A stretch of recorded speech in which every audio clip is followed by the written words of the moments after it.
Morning. Good morning. How excited are you guys? You don't have to hear me after today. Good morning. Good morning. Let's see what's going on.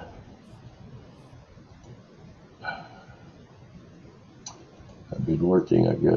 We have 3 minutes, so I'm not going to start till there. So,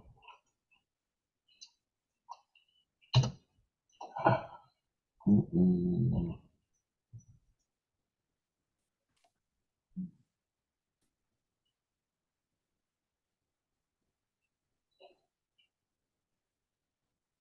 I don't know what you guys are looking at.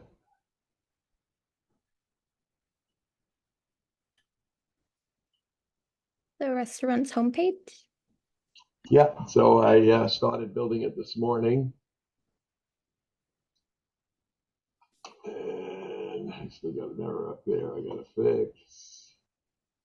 There's the legend and a photo gallery of some food offerings that we're going to be doing, and our team gallery, our locations, our hour of operations. And then it's going to be very simple. Mr. B will be the locals program. We'll go through that. You can see our wine list, our menu, or make a reservation online. And I got to fix that. But yeah, it's not going to work. Oh, Lord. What? I saw the picture you put up of me. Oh, I'm sorry. It's not my, it was working. Where are they? You snapped your face, you know, those 3 picture collage you sent. Yeah, of the dresses, yeah. Oh, that's where I got your, can you see it on the screen, your profile picture? I see. Yeah. I like Denise's. He hasn't seen it. Craig hasn't seen his yet either. That's Craig's friend Charlie. What is that? A You get bigger? yeah, is Craig's friend Charlie, is that a puppet? What is that? He doesn't know.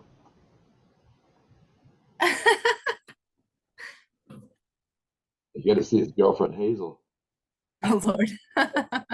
This gets better and better. Hey. I'm trying. Can somebody send Craig the meeting? Oh, here we go. I can do it. I think. No, I can't. Craig needs the meeting invite again. I don't know. He's always a problem child.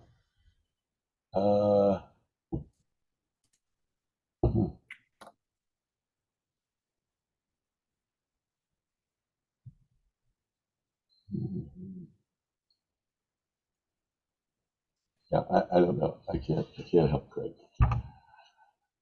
All right, it is 10:30. Let's begin. And I have to say, if we do it today, we've had perfect attendance at the training sessions. Everybody's made every single training. That's amazing. Yeah, that is good. So we have done all of the tabs. Today we are up to our training documents. Everything we're going to learn in the dining room and in the restaurant in our face-to-face training. There should be a document here for each subject and each exercise that we're going to go through. So I am going to take you through it. You have to tell me if you're seeing what I'm seeing. I'm going to do it a little out of order.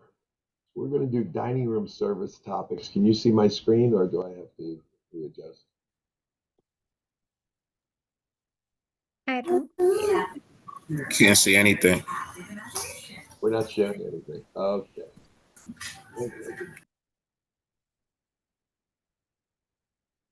What are you looking at now? We can see it now. Now I We can can see. see all your tabs. Okay. So when I click a tab, let's see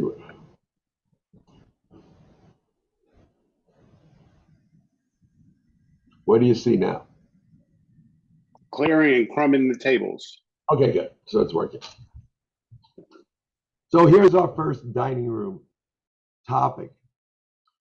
When a guest has completed their last course of the meal, right? So dessert is done. By that point, and I start with that because that's the message, every plate should have been removed from the table. All silverware had been removed from the table. All empty glasses are removed from the table. So basically, before that check arrives, we should have a clean table except for beverages they're still sipping on. And that includes the tablecloth. All through the dining experience, imagine we'll use sports again. Imagine we're football players. Through this entire dining experience, our job on table maintenance is to make sure that table always looks pristine. A little drop of sauce, a little spill of red wine, anything on the tablecloth, we move the utensils, we clear this section, we get a white napkin, and we lay it clean on that table. Your tabletop, the cloth should always be like a blank canvas. It should never be dirty. I'm a sloppy eater. In a good restaurant, they're always putting napkins down in front of me because I make a mess of the table in front of me. But, and Chris will take you guys through how to properly crumb a table, whether we use a napkin, whether we use a napkin on top of a plate. I've already bought everybody nice brass crumbers that look good. But it's important, we'll practice it. Always be courteous. If you have to reach to crumb, always excuse your arm, excuse yourself. Try to be as least intrusive as possible while doing it. But it's important because it's one of the top things that we have to do during table maintenance. The next topic Chris will be taking you through is coffee and tea service. We'll practice how to offer our coffee and our tea service offerings, how to properly present them. I find in the US that most restaurants at this level will come and take a coffee order. They will get everybody their coffees, and then they will take a dessert order. It's actually the way the protocol is supposed to go. I don't do it that way. I drink my coffee with my dessert if I'm having coffee and dessert. I think most Americans like their coffee and their dessert at the same time. Do you guys agree with that or disagree with that statement? I agree. Come on, man, be my wingman. That is that's the consensus. Most people, yeah. Yeah? It's either a coffee or a cappuccino with a dessert. At the same time, right, Tommy? Yes. Okay, and anybody disagree or think it should be done differently? You guys get vocal. Wake up. I know don't they're disagree. awake. They're on there. I'm like, I don't disagree. That's just way above my No, it's my not. eating threshold. Okay, so you're not a dessert or coffee person? Correct. Okay, but when you look around a table, when you go out to dinner or a restaurant or a family meal, do you see people usually drinking their coffee with their dessert? I would say absolutely. Yeah, If I would think about it. I don't know why. I know the protocol is definitely based in French service, but in America, people like their coffee with their dessert. So I like to take that order at the same time so we can try to get them their dessert and coffee to the table at the same time. These are the kind of little things that really matter to you as a guest or a consumer in a restaurant. You might not pay attention to that until they come with a cup of coffee, you finish your coffee, and you're still waiting for the dessert. That annoys the hell out of me. So we're going to do it at the same time.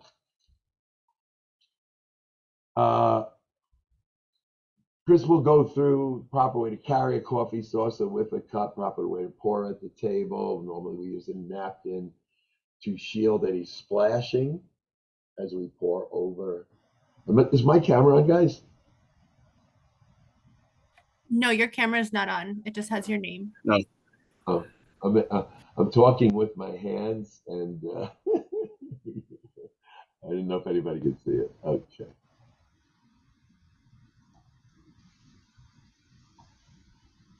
There I am.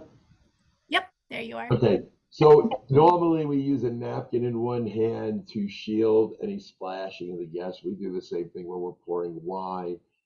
Chris will train you all on how to do that. But people that have worked in restaurants, have people taken the time to teach you how to properly pour a cup of coffee?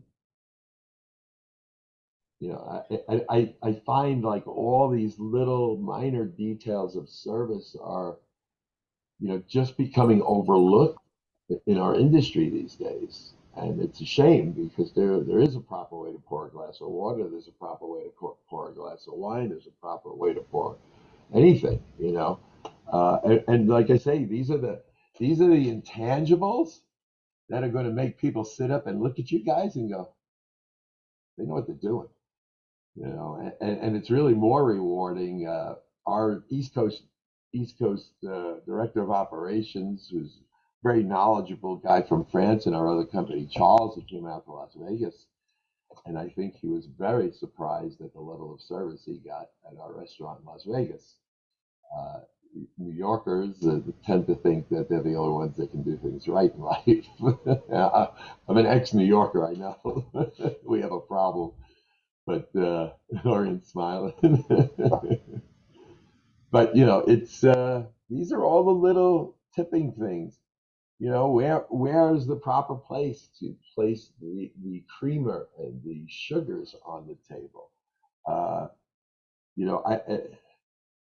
It's just nuts to me that these are just not part of everyday service. Chris will take you through tea service, espresso service, cappuccinos, mochas. You guys are you're fortunate. All this stuff will be made for you and delivered to your table for you, right? As table attendants. Bartenders will produce all the beverages. Cleaning desserts off the table. We have to wait till everybody's done. Normal protocol on bussing any course of food, you do not start bussing plates as people finish. You wait till the last guest is finished. I tend to be a slower eater because I never shut my mouth over dinner. Everybody's always done for me, and I'm always talking through dinner. It's just because I can't shut up. If I finish early, I hate sitting in front of a dirty plate. I'm the guest that will put my plate and just put it to the side. It's okay to pick my plate up. But the reason we don't bus one by one as people finish is you don't want to make the other people still eating feel like you're rushing them. And that's the feeling they will get if you start bussing other people at the table while people are still eating. So that same thing goes for dessert service. And again, remember, when all the desserts are done, the only thing that should be on the table left is, if there's a tabletop item like our table lamp, but only the beverages people are still sipping on. All other utensils, dirty plates, creamers, sugar caddies, anything else should be gone at that point. Tables should be crumbed one last time. Before you bring the check, that tabletop should look pristine. Beginning to end, it's not okay not to maintain that tablecloth just because we're at the end of the dining room service. It stays perfect till the very end when they leave. Okay, so that's that topic. Now these things are all the things we're going to do in person and drill, right? That's what all these slides we're going through are.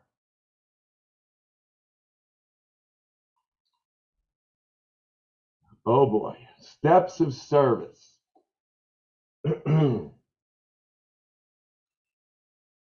Part of the face-to-face training, once we go through the steps of service and we learn how to serve plates and carry trays and on.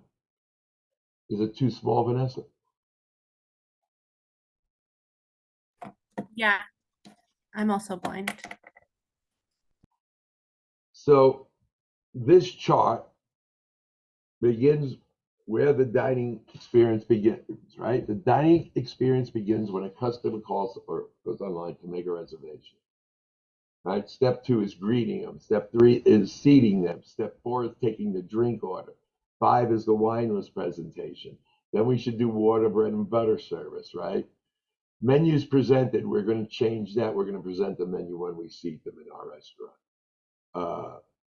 That was a 5 Diamond thing. I really don't care about the 5 Diamond Awards.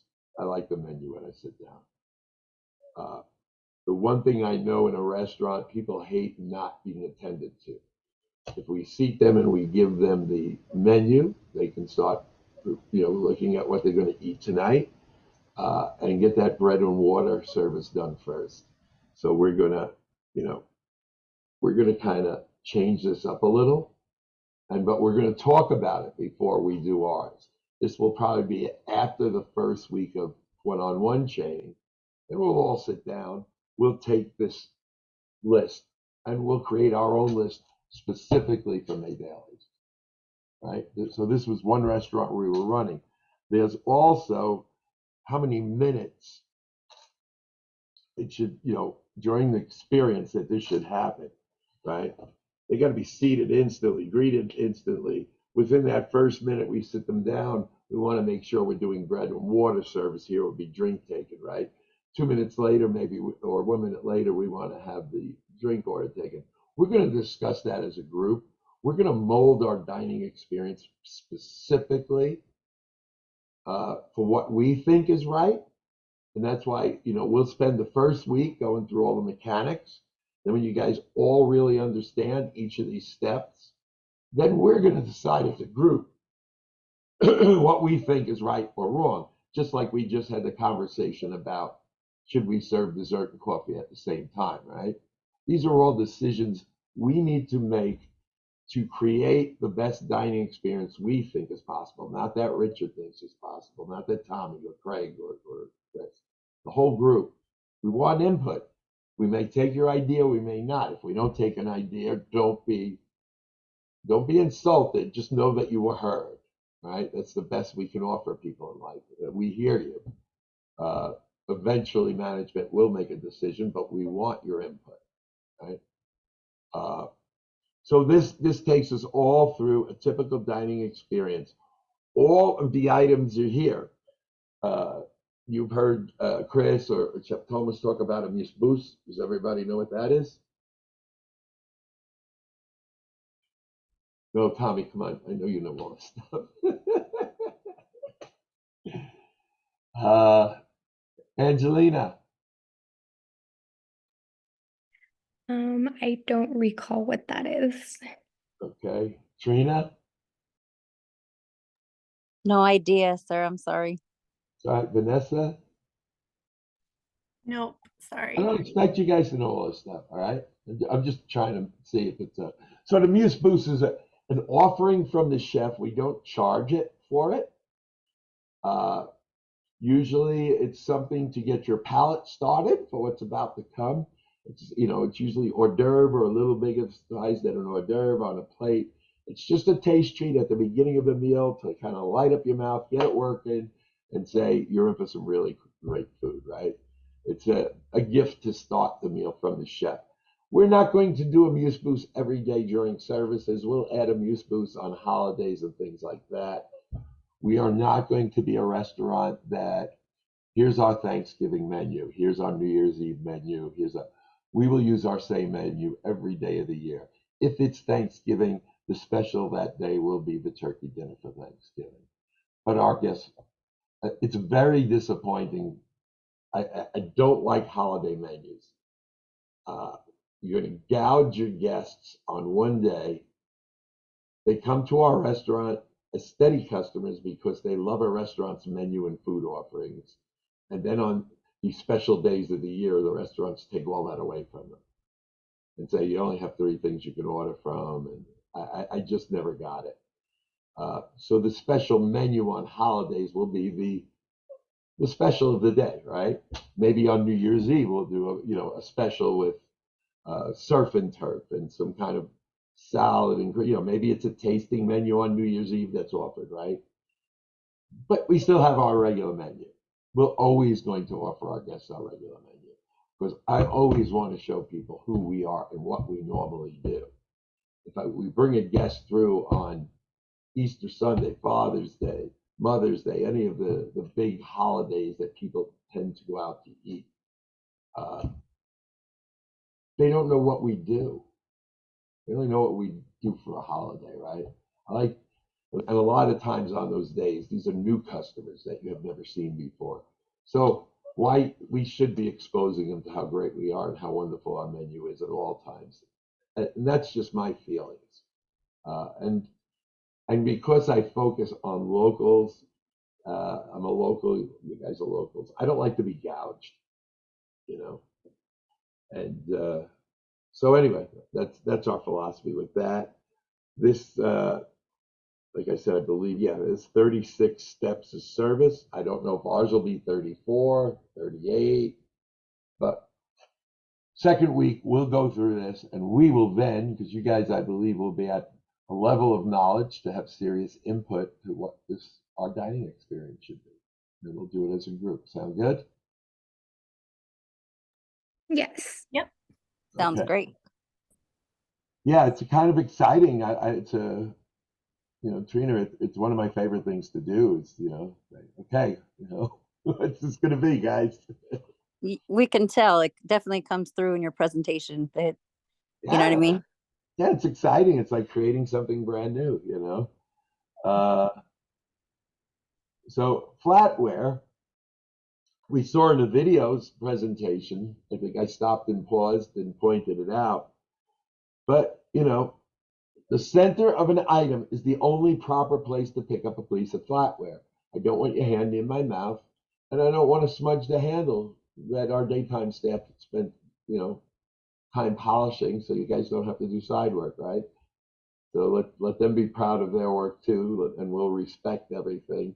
I love sitting in a restaurant and watching somebody take a handful of silver out of the bucket and dropping it in the drawer, and it's just like, oh my God, finesse. Everything is finesse. We have to, think and use common sense. So flatware is simple. That's the right place to pick it up. They will learn that another word for finesse is soigner. Soigner, yes. It's what we call soigner. Flatware, food orders.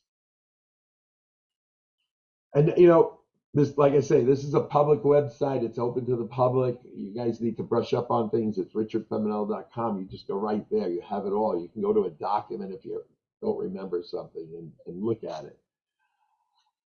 Food orders. So we're going right into the POS, right?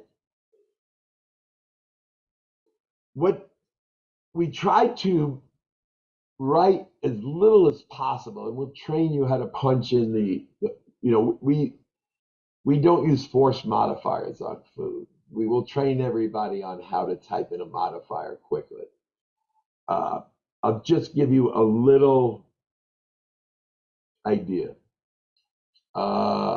Angelina is having a filet mignon medium. Her back is to the door. I know she's in position 1.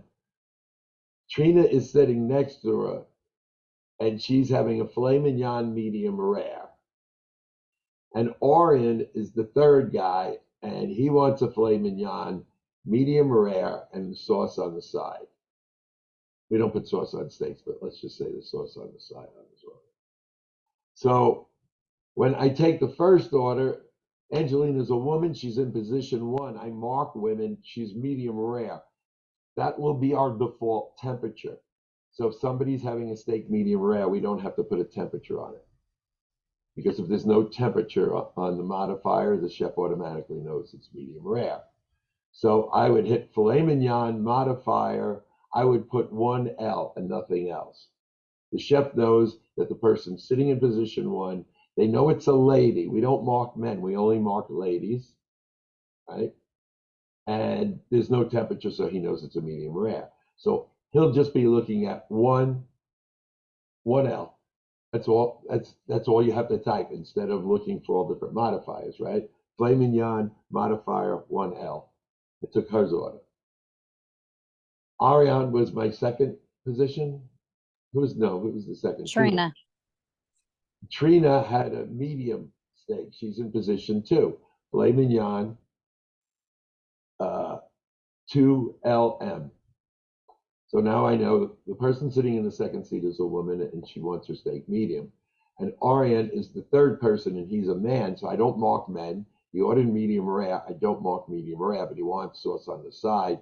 So under his filet mignon, I hit modifier and I just go 3 SOS and I'm done.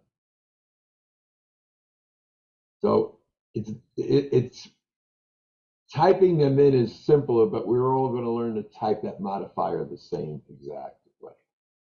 So position 1, I think I said it before. Anybody remember how do you identify position 1 at a table?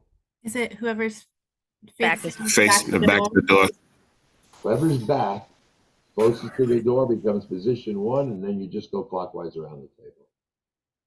So when the culinary attendant is bringing the food to your table, he already knows where each plate goes. We should never, they call it auctioning off food. Who gets the pot roast? You know, who gets the food? That's a huge no-no. Huge no-no. That shouldn't happen in any level restaurant. So we don't auction off anything. And it's the same when we put beverages in. We're going to mark the seat numbers. And we're going to mark them if they're ladies. Okay? And that's all. There's an hour a day for 2 weeks. We're going to practice this stuff. There's an hour a day in training just for POS practice. So 2 weeks every day. You'll practice for an hour. And hopefully, and then you have another week with people in front of you, where we're not charging them. And that's another week full of practice, right? So you get 3 solid weeks of bringing that in before we get under the microscope, right? Why do we mark ladies and not men? Because we're old school and we serve women first. Oh, it's to know that they go first. Okay, Ladies first. got it. So if we only need to mark 1, because if it's not marked, we know it's the other. So it eliminates having to type, every time there's a man, we don't have to type M. We just know if it's not marked L. And we marked the ladies because when we started in the steakhouse business, probably 70% of the customers were men, 70 to 80%. So it was a lot less marking of ladies than men.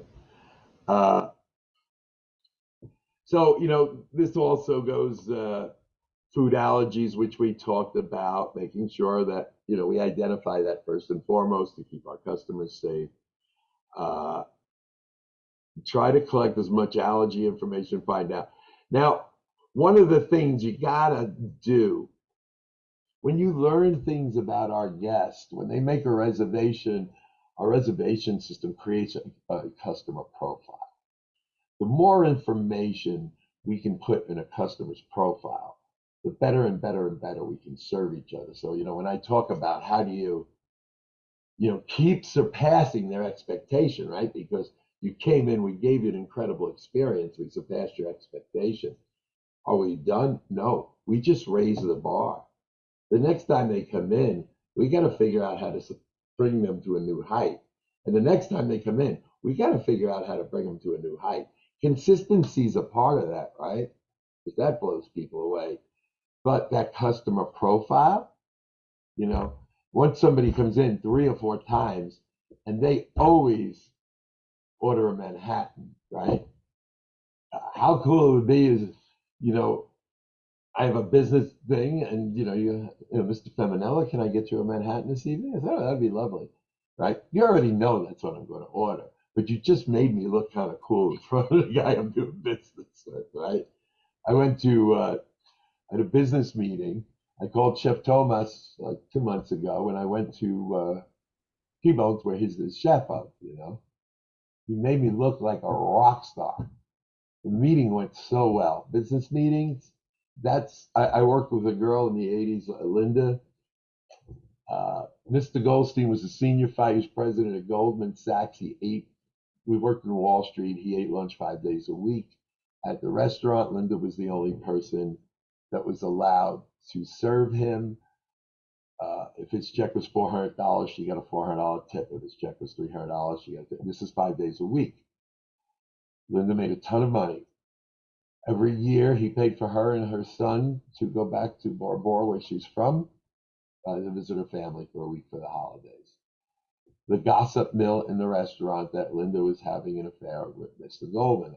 I became a bartender. I left the floor. I started tending bar there. I got to know Mr. Goldman very well. It was the days of the 3 martini lunches, and as soon as work was over, you get 3 martinis before you get the car to go home in Wall Street. So I got to know Mr. Goldman pretty well, and one day I asked him, so what's the deal with Linda? Everybody, I told him, I said, you have this whole place talking for years. You know, what's the deal? And he was laughing. He goes, I'm not having an affair with Linda. He goes, Linda has made me more money than any broker in my firm. Every day I come in here, it's a business lunch. I don't come here for pleasure at lunch. I have a client, potential client, somebody planning an IPO. He goes, Linda makes me look incredible every time I come in this restaurant. I close deals every day in this restaurant, and Linda's a big part of that. And she's more a valuable employee to me than any of my brokers. This is his captain, his server. It's amazing, you know. The more you learn about customers, the more. I told you I ate in the same restaurant every day for 6 years. Consistency can lead to raising. You know, you get blown away after a while. It's like, this is unbelievable. You know, when people really get to know you. I think Melissa was talking about that at Koi, right? Where was one of the favorite parts of her job, was building those repeat guests and seeing them over and over. We saw it in a video where the French guy that was so wonderful at, you know, how to greet a guest in a restaurant. They were saying, you know, I greet these guests so well, and I treat them like they're coming to my house. After an amount of time, and this is what Tommy says, they become your friends, right? You become emotionally attached to these people. They're in your life, you know.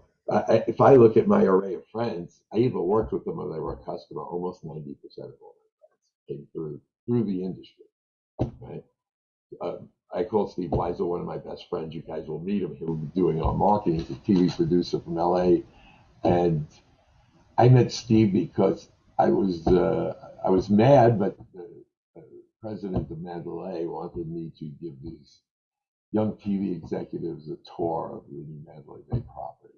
I did a lot of PR work back then for the property, and you know, it started out that I was angry that they were making me stay on Friday night to do this. And you know, every guy that was on that tour, there was like 6 of them, are still my friends today. I like really good friends. So, you know, it's amazing. It's amazing what you can do with great service. But, you know, order taking, a big thing. You're going to learn things about guests all the way through it. It's really important that you keep updating it.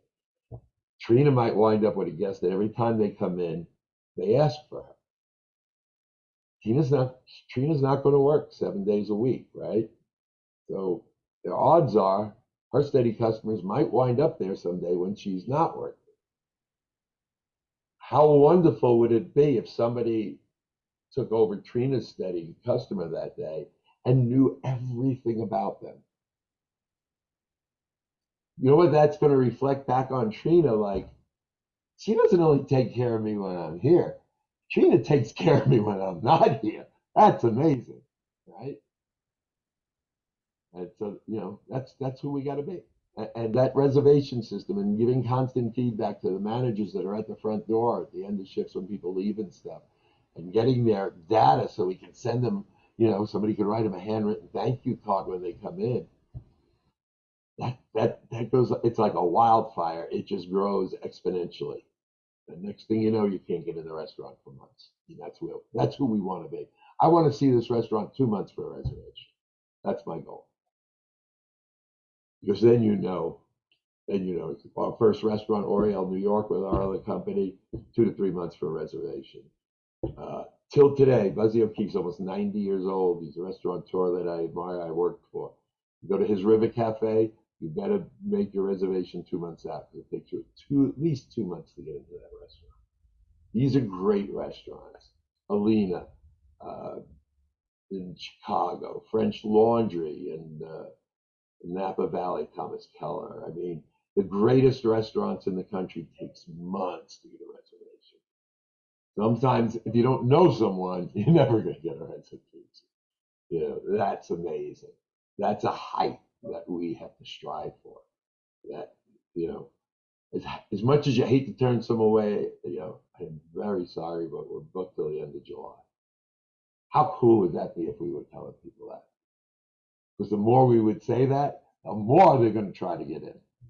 And that's why when I go back to that topic of selling the tables, that ruins everybody's hard work getting there. That's why you can't do it, right?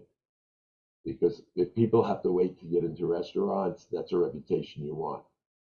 If people know that they'll get bumped because another person can buy their way in front of them, that gets them angry. So that's why you can't sell tables. Glassware. We touched on this in the videos, right? And like I say, I really love watching the videos because I like you guys to see that, you know, we're not just making this stuff up. You're watching all these other industry leaders say the same things we say. You know, we just want to take the best of what everybody says and put it all together or teaches, and then we want to add our own twists and turns, and that's how we're going to build our experience. So glassware is easy. Keep your hand away from the lip of the glass. If it's a stem, you pick it up by the bottom of the stem. If it's a full, you know, tumbler, highball, anything like that, you pick it up from the base. You know, it's napkins, flatware, glassware, anything that's a personal item that goes in people's mouths or touches their face or wipes their hands. We have to keep constant awareness of it. Make sure we keep these service items clean, sanitary, and, you know, proper handling is how we do that. Okay, I think this is a pretty easy topic, but it's something that's got to become second nature. I've already told you how I feel about it. I have to move this bar. I can't. There we go. Couldn't work my. Okay, flatware, food orders. I think I've touched on this already. We're going to be teaching you exactly. Yeah, we did this topic. Okay, maybe it's a duplicate. I don't know. Before I went out of order. Food orders, glassware, greeting and cocktail order. Again, we might change this order.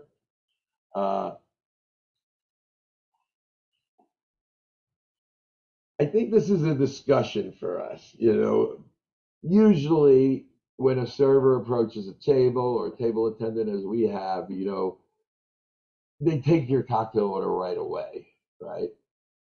I don't know. And after the first week, you guys will help us. I don't know if we should do bread and water service and bread the cocktail order as we're putting that down.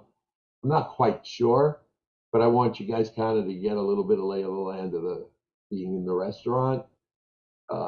And then we'll try to figure it out, what everybody thinks.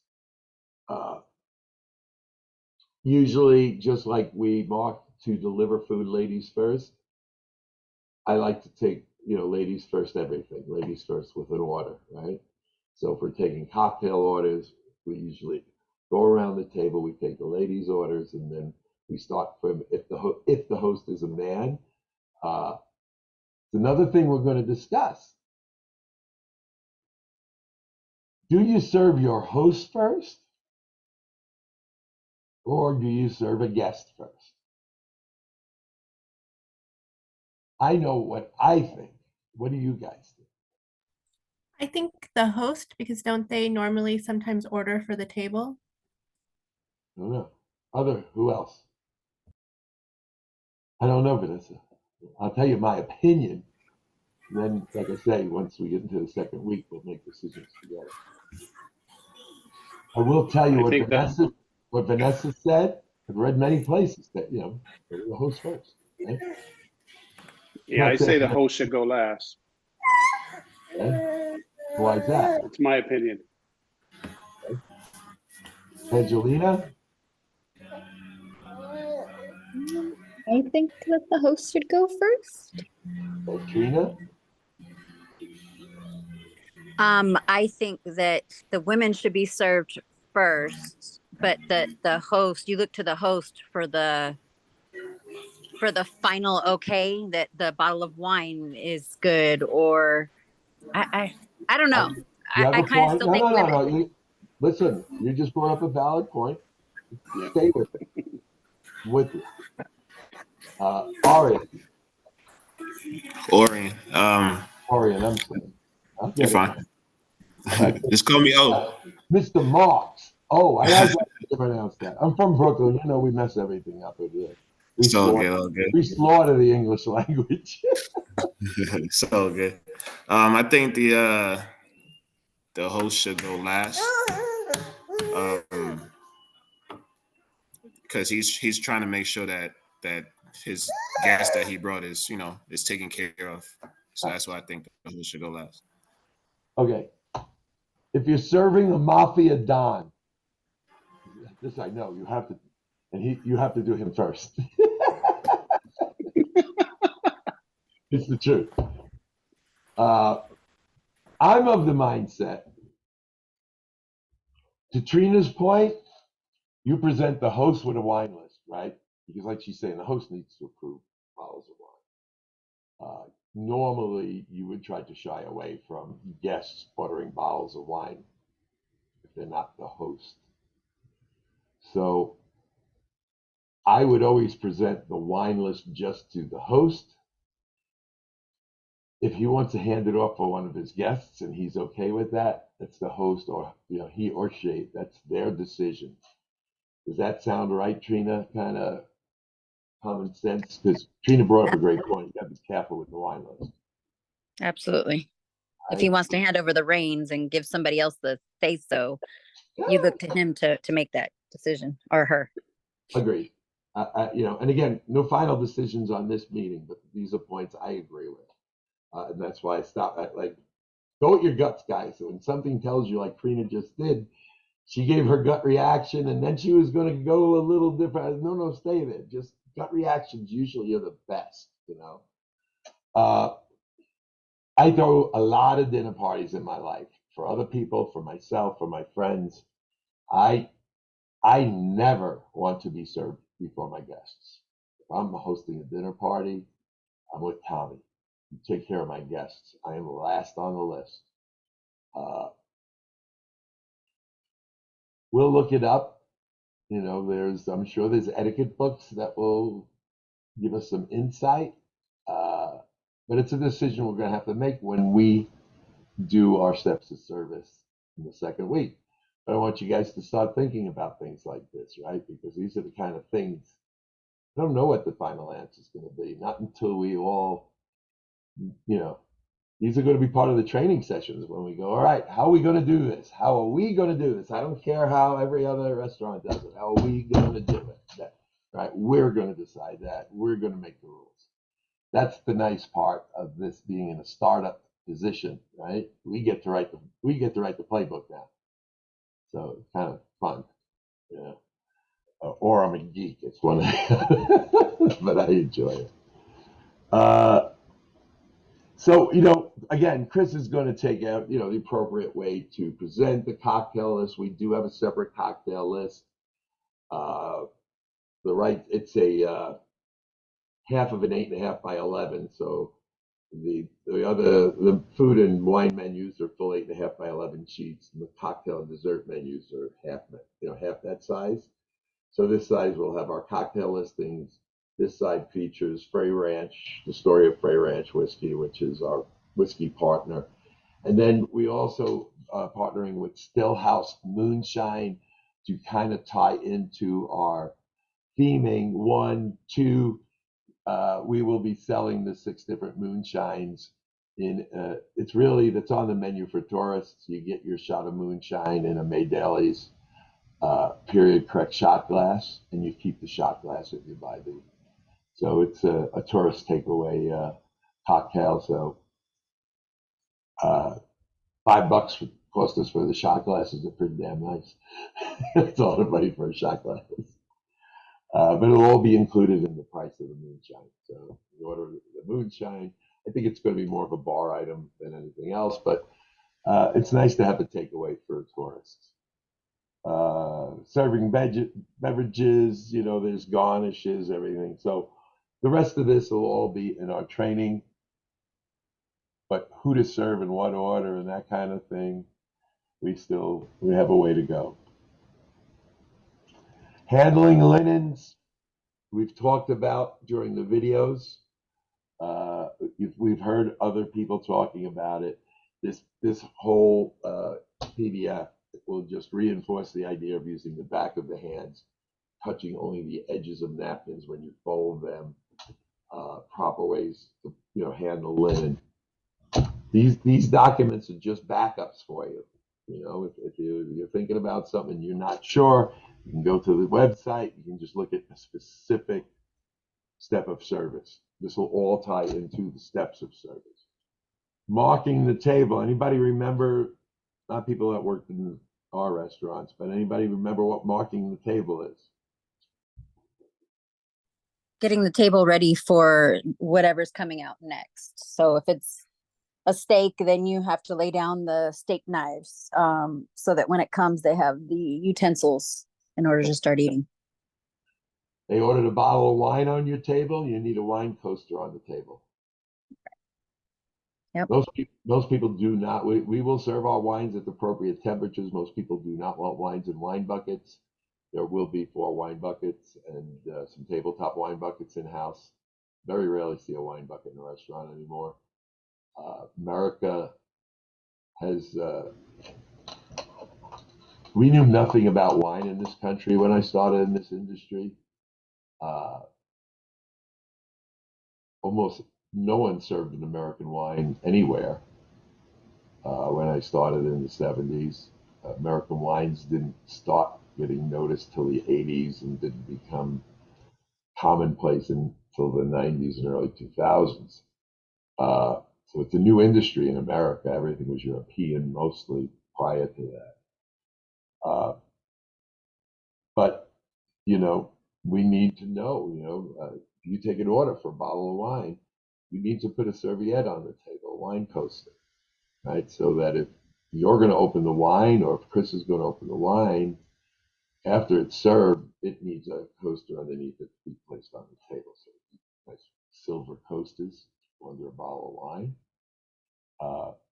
So it's, like Trina said, the silverware, your flatware, what's the next course? You need a fork for dessert. Desserts, we use a spoon and a fork in the setting for every dessert.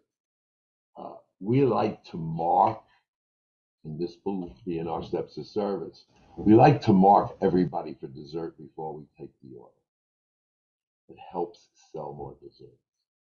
Why?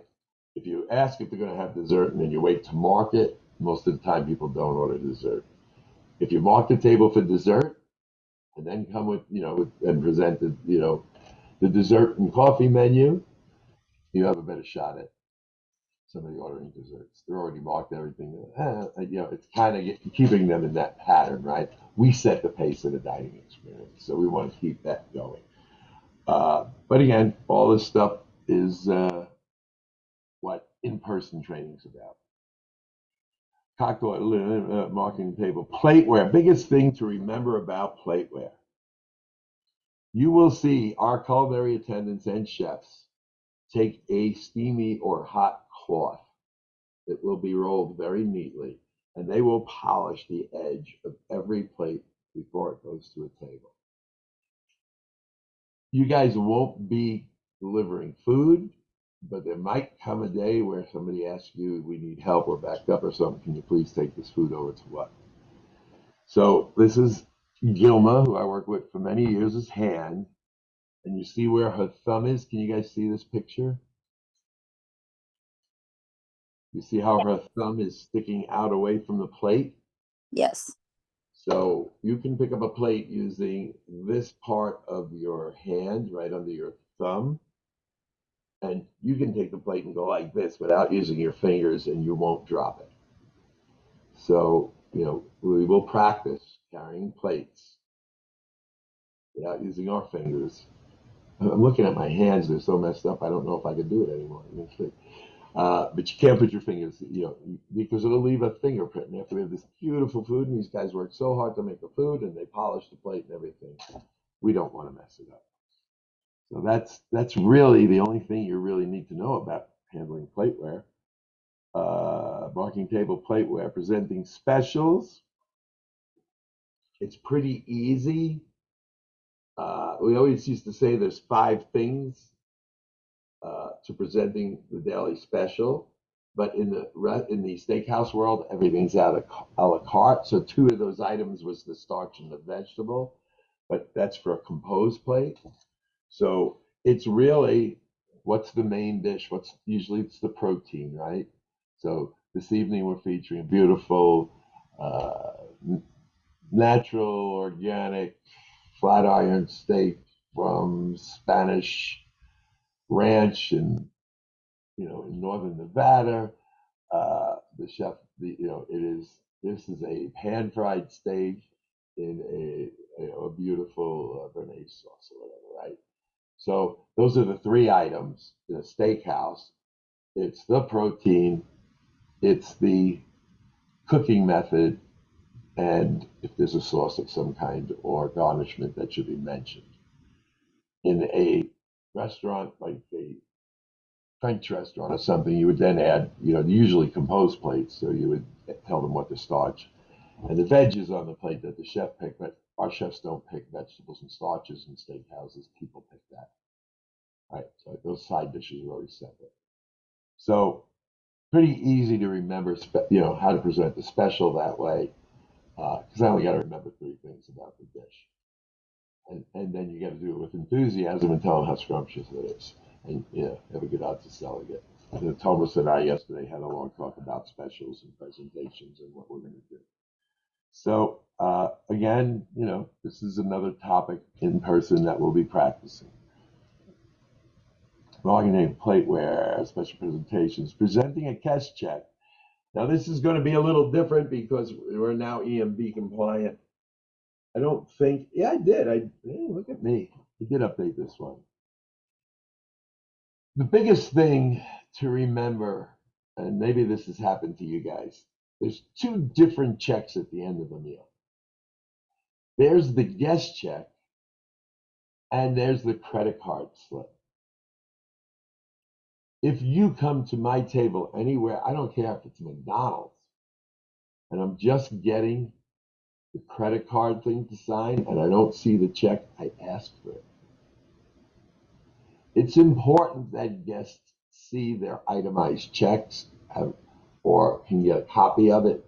I'm pretty sure with ours, we can email it to them. They can ask for it printed. I'll give them a choice.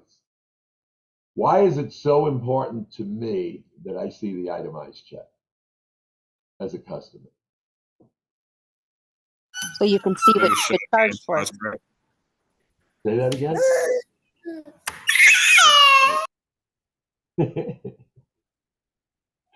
Trina, is that you? No, that was not me. Oh, not the crying. I heard a woman trying to answer. Oh yeah, I just said I know for you me, I know you weren't crying, Trina. I would like to see what I'm being charged for. Yeah, to be honest. Too. Me too. And not only the items I'm being charged for, what double dipping is? Yeah, double charging for something. No. Okay, what is it? Anybody else? Oh, where you do like an auto grat and then you're asking for it again? You work as a bartender in the arenas? Yes. Those people, so many of those bartenders are so guilty of double dipping. Yeah, where I work, we don't automatically add it. So they have a choice to choose on the computer what they want to add. I know, but I will tell you, T-Mobile, Yeah. you slip it on. A lot of the bartenders slip it on there, and it still asks me to pick a gratuity. Oh, yeah. So that's why it's important to me. I took my staff out for a drink once from the Sterling Club. We went to the Artisan Hotel. They had a great lounge there at the time, and I ran up a bar tab of about $600, $700, and it's all right. It's time for me to go, and I didn't want to buy the staff a whole lot of drinks. Can't get the staff drunk, that kind of thing. So, but there was a lot of people, but I think one or two drinks was most anybody had. And he gives me my check, and it's just a credit card slip, and says, add the gratuity and sign. I said, oh, excuse me. I said, can I please see the check? And sure enough, the bartender already had $100-something gratuity he added to my check, which he didn't show me. I asked him to remove the gratuity, and I stiffed him totally there. The next day, I called the owner, who I knew of that hotel, and we fired the bartender that afternoon. I didn't care that he tried to rip me off. He was going to kill me. He's cancer to my friend's business. You need to go. You need to go. I've had, I don't know how many doormen in Las Vegas fired for charging people to get into places that doesn't cost to charge in, or selling tables at the front doors of clubs. A lot of friends and a lot of businesses, they don't want that reputation, right? So never, ever, I'm not going to get into it. There will be no way for you guys to add a gratuity to anything. Truthfully, since 2017, autograts are not illegal, but they're illegal if you don't report them as income to the business. You can put me into a world of hell with the IRS and the Nevada State Sales Tax Board if you put on a gratuity on a check that I don't know about. It could literally cost me millions of dollars. It's law. It's not something I make up. I'm not going to get into it because so many people don't understand the law. I can't even explain it sometimes to casinos when they ask me how to, consult on their room service gratuity systems and stuff. So many people are doing it wrong. And that's okay until one government agency comes and assesses you. In criminal law, you are innocent in the United States till proven guilty. In tax law in the United States, you're guilty until you can prove yourself innocent. The IRS has the right to assess you for as much taxes as they believe you didn't pay, and you got to pay them unless you can prove them that they were wrong. So you will have no way of putting an auto gratuity on a check. That's all I can tell you. Give great service, you'll get great tips. I guarantee it. I guarantee it. You'll make a lot of money. But we're going to do it right. So that's the biggest thing. You'll learn how to tender checks. There'll be several types of tenders, credit cards. We don't accept cash, not an option. There's signs. I bought signs for the front windows. I bought signs for the door you walk in. It will be very apparent. I mean, they're tasteful. They're clear decals, writing on a door, writing on a window, but it will be clear. Hopefully before people sit down, it will be on the menus. We don't accept cash. All right. Credit cards only. Visa, American Express, Discover, and MasterCard.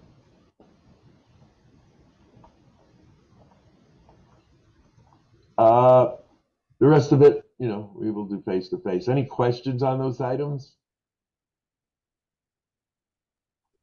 No? No, they're pretty clear. How to just, if a guest offers you a cash gratuity, that's a Oh, I different. don't care. You can listen. If somebody That's okay. offers you, somebody offers you a cash tip, you guys can take it. I don't care. Just don't tell me. I'm fine with that, but they can't pay me in cash. I have a quick question, Richard, for like a tip compliance or anything like that. There's no tip compliance. There is no tip compliance. Okay, so you're not going to report sales and they'll put us on a tip compliance kind of thing. We'll just be No. responsible for our own. You're not gonna be responsible. You're getting your tips on your paycheck, so you don't have to do anything. Right, but even if you get cash, we're required. I mean, If it's you up to want us to report it. you just tell me, and I add it. I'll add the cash gratuity to your paycheck. Oh, okay. Tax purposes. That's all you got to do. So if you want to just write it down that I got $100 tonight in cash tips when I do payroll. I have two options. I can fill out the tips you're going to receive from me in your paycheck, and then I can put a declaration. But I don't really think you're going to see a whole lot of cash tips in an establishment that doesn't accept cash. Okay, got it. I'm not worried about it. As far as agreements, there's two types of IRS agreements for tipped employees. One's track, one's trader. Track says you're responsible for we're both always responsible. What employees don't really realize is that the more tips you report, yeah, the more it might cost you in taxes, but it costs me more in taxes too. I pay as much Medicare and Social Security on your tips as you do. But it's the law, 100% of people's incomes. So in our scenario, the hourly tip declaration only tries to calculate the estimated cash tips. We don't have them. So I don't need a contract with the IRS. You don't need a contract with the IRS. I'm not going to have you guys sign contracts with the IRS because everything is recorded and posted because we're a non-cash establishment. And I have other businesses like this. I mean, the IRS loves our company because we follow the letter of the law to the T. So yeah, no, I have to protect you because if I don't protect you, I'm not protecting myself. Does that make sense, Trina? Absolutely. It's a beautiful thing. Yeah, it's a partnership when it comes to reporting earnings. I am Right. as just responsible for reporting your earnings as you are. If I can go to the IRS and say, I would like May Dailies to go on a tract agreement, and I'll kind of wash my hands of it. And then if one of the employees gets caught cheating, I'm on the hook too. But I didn't break any laws. I'll just be financially on the hook. You could be the guy charged with tax evasion, not me. That's what track takes off of me. I normally do trader. That means I'm responsible for the reporting and not you. You could get hurt financially, but I'm going to get prosecuted for not recording the income. They usually don't go after the employee under trader. But in our scenario, we're both being responsible. I'm helping you track and report correctly. So I don't feel a need for either. And I have an IRS agent that I work full time with on all this stuff. And I know she's going to tell me don't bother. I'll run it by her, but you're going to be fine. We are the case study for the IRS. They love us. And I was on an advisory board with the Internal Revenue starting in '87 when there were all these tip compliance contracts when they were developed. So I understand them very, very well. The hourly tip declaration you see in the casinos in Las Vegas is because, and I already said when I retire, I'm going to start a class action suit in the United States on behalf of every tax-paying citizen except tipped employees that work in casinos in Las Vegas, because truthfully, the hour tip compliance isn't legal. It's not constitutionally sound. And the IRS just came up with it because there were so many tipped employees in one place they couldn't keep track of it. But you're going to see that go away within the next 2 years as well, that hourly tip compliance thing, because it's illegal. The law is 100% of everyone's earnings in the United States are subject to federal income tax. That's the law. There's no exceptions. And with the hourly tip declaration, they made an exception. It's not constitutionally sound. So, and the government knows it, and they're working on removing it. So that's not even going to be around. So, okay. He is always tell everybody, if you're paying a lot of taxes, it's a really good thing. It means you're making a lot of money. So, they go hand in hand, right? But we don't break the law. That's the message. And I'll keep you guys safe from problems with ticket going. Marketing table, play with play presentation, guest checks, no-nos, service no-nos. I don't remember this. Okay. This picture tells a lot of story. What's wrong with this picture? How the The plate is thumb. being held. The one- Yeah, see the thumb on the plate? What else? There's no silverware, no It's napkins. not marked. It's not marked. That plate shouldn't even be going on the table, no less that they're holding the plate wrong, right, Trina? It's not Yep. marked. It shouldn't even be being put down, period, right? Right. Hey, but there's nobody to serve it. That's an invisible person. Well, you're right. If somebody's not sitting in the seat, we don't put it down. And if Food we gets have cold. to, because it's a steakhouse, right? We can't hold a steak. The temp's going to change. We're going to serve it. We're going to put a dome on it, to keep it warm, which I haven't ordered yet. So yeah, don't drop food that's not marked. Never, if people are eating their appetizers, make sure nobody comes to your table with their entree. Right? They should not be coming with the next course. People have to finish a course. That drives me nuts. I order a salad, I take 2 bites, and they're standing next to me with my hot food. I look at them, I'm like, seriously? Get it out of here.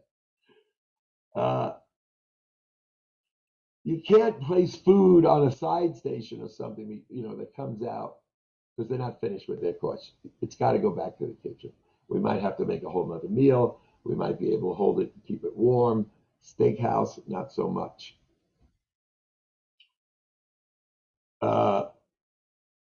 Always approach knowing the seats. You'll go through how to pick up plates, but you're not delivering the plates. So I'm not going to waste time.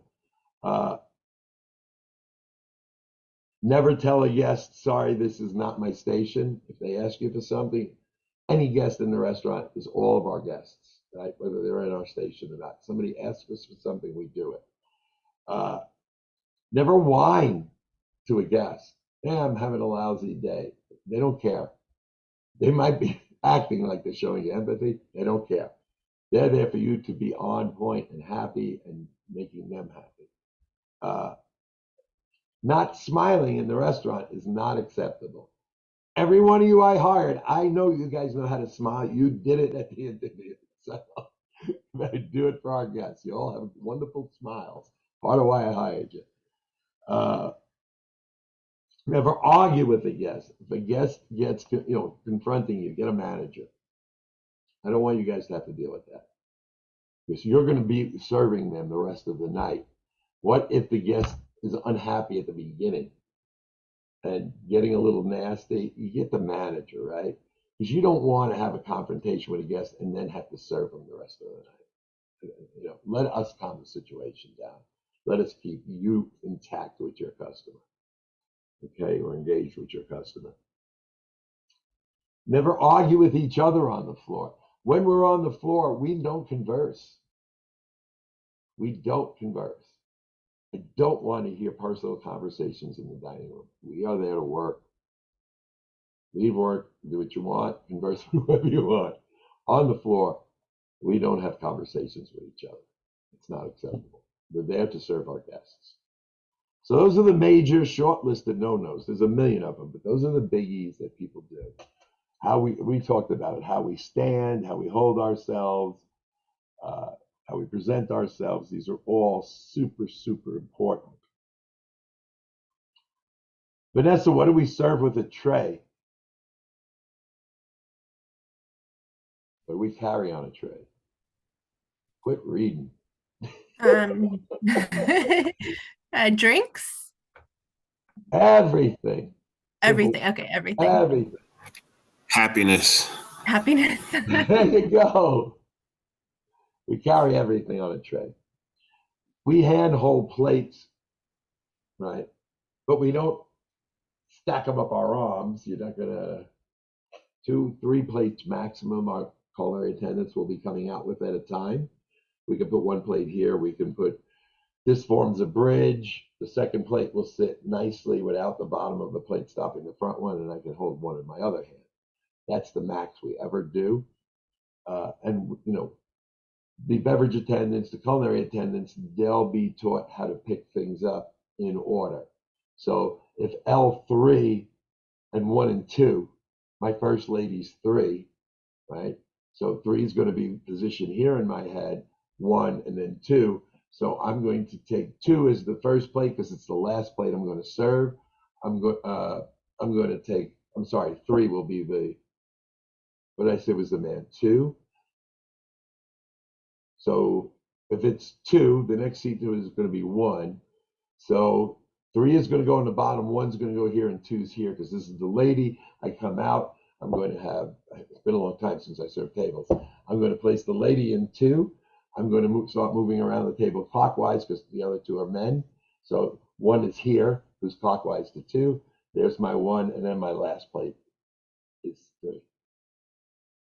So we'll learn these things. It becomes second nature when you do it constantly, And the cocktail service the same way, or beverage attendants. They'll have the drinks in the right order on the tray, so it just becomes natural. Once they start from 1, they don't have to remember. If they set the drinks on the tray correctly, and they know who gets 1, they'll know when they get to the table whose drinks are whose. Right? These are little secrets. There's other things that's annoying, but are the way we'll talk about them, but we lined it out. There's little tricks people do. The problem, I don't want team service where it's captain front serve, a back serve, a busser, that type of thing, is from reading complaint letters because guests get confused on who's their person, and servers get confused on what's been done on a table. So they might have a table setting, and if this was salt and pepper, salt to the door when we do the tabletop, pepper away from the door. If that's reversed in a lot of restaurants, and now the pepper's to the door, that means somebody already took the water service order. So there's little tricks that you can do to tell each other, but nobody's approaching your table but you, so we don't need any tricks. You know what you did. You know what you did. We'll go through it in training. So we're not going to need all the little tricks, right? Because you're doing it yourself. You just have to know what you're doing. Email policy, I've talked about it. I'm not going to. That's more for the back end of our business anywhere. Hand marking the table, plate representing special service, no service tray. There's a service tray exam. Table maintenance, it's all these things we've been talking about, right? It's marking tables, it's crumbing, it's making sure the tablecloth is always pristine.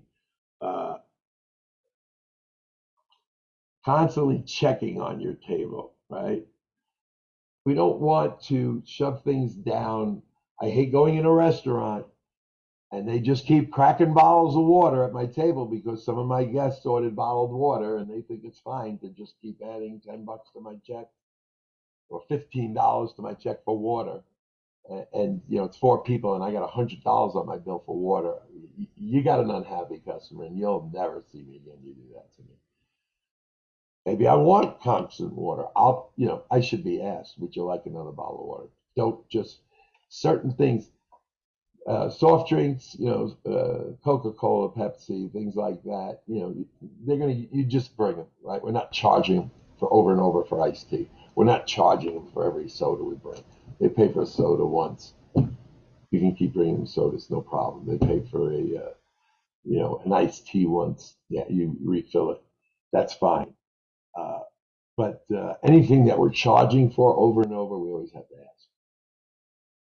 We don't want to lose a customer over a bottle of water. But you can. you know, and then clearing and resetting tables, check at the table, those are all separate items. This is just kind of taking you through all the different steps, but these are all broken down in individual PDFs as well, if you need to brush up on any of it. Table management chart. This is the same as the timeline. It's just a duplicate slide.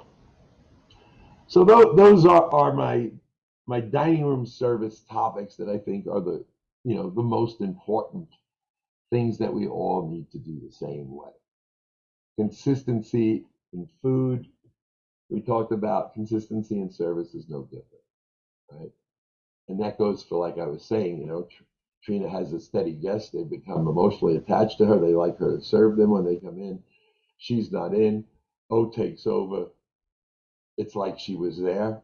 That's a reflection on her and him, not just him, right? Like I said, it'd be like, Trina's unbelievable because she even takes care of us when she's not here. She did her homework. They knew I was coming in. They knew I always have her. She's not here tonight. And look at this. They're doing everything she would have done for me. That's real. That's when you've done your job to the highest level. And that's feedback, constant feedback to the managers so we can constantly update the customer's profile. It's really good for steady customers. It's even better. So many of our customers will be once a year visitors to Vegas. He comes to Comdex once a year.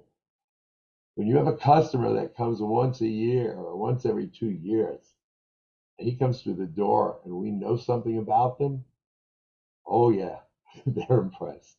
It's like, this is the Valentine touch. You can be 5 years, Tommy remembers their names. Kids out of college now, huh? Customers are like, is this guy stalking us? It blows people away. So, but we can use the computers to help us. All right, you want me to keep going? Yes. Yeah. Yes. That was dining room service.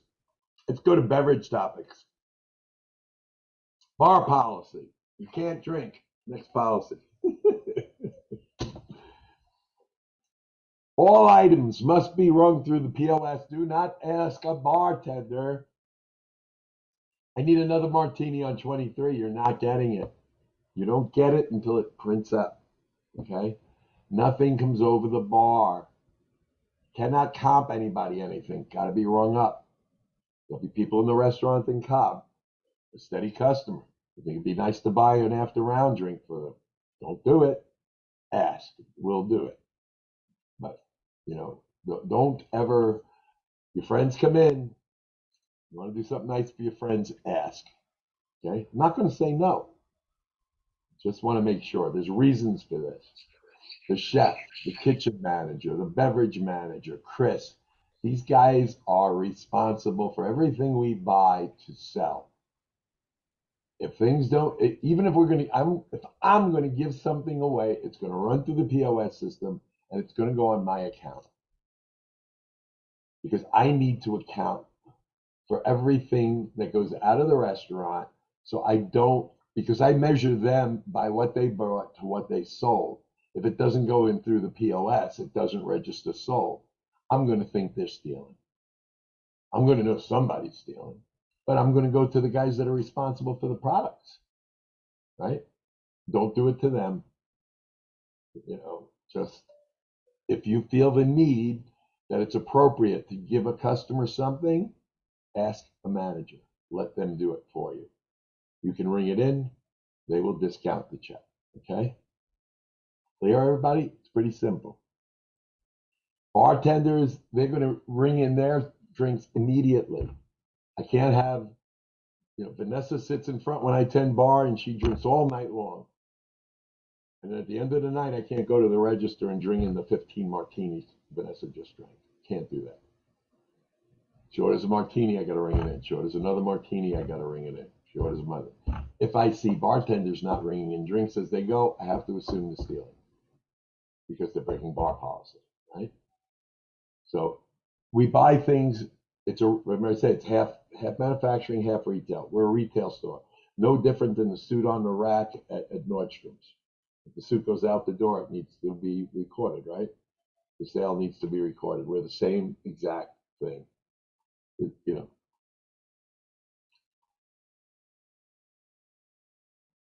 All bartenders and captains must be tip certified, and all ID guests that appear to be under 30, you must check their ID before serving them.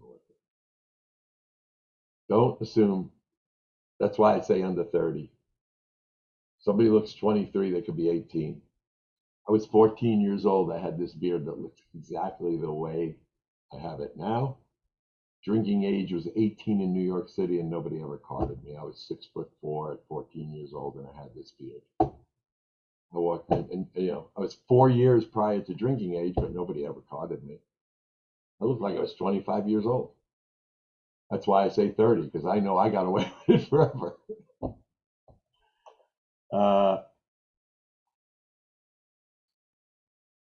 Tip certified. All guests are not going to the dining room should be offered the dining room menu. Okay, if we're on a wait, we like to let the guests know they can wait in the lounge, in the cocktail lounge, and have a cocktail in there. Another good idea, and this will be more on the managers, but the bartenders could help out. I find if guests can't be seated during their reservation time, I have a 7:30. I'm going to be 15 minutes. I might buy them a drink. I might bring them over to the bar and ask Tommy or Craig or Jason to buy them a cocktail on me. I usually do sparkling wine. I buy a special wine just to give away, so it doesn't affect their costs, but we will ring it up. But it's good. It's a good thing to give people waiting for tables menus. It gives them something to do while wait, right? If you've ever gone to Disney, Disney's the master of the queue. While you're online, there's TV screens, there's all these different things to take your mind off the fact that I'm waiting an hour and 15 minutes to see miniature people sing I Love the World or whatever, right? And it's the same thing in the restaurant business. I ran a restaurant in the Midtown Manhattan. On a good day, I could do 1,500 lunches during the holidays, and sometimes the wait was up to 2 hours. I had 2 extra servers on staff to manage the wait. I served miniature hot chocolates. I served hors d'oeuvres, and we entertained those people online rather than them go somewhere else.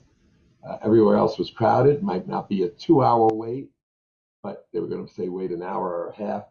Next door, in Midtown Manhattan, shopping season for the holidays, every restaurant's an hour or 2 to get in.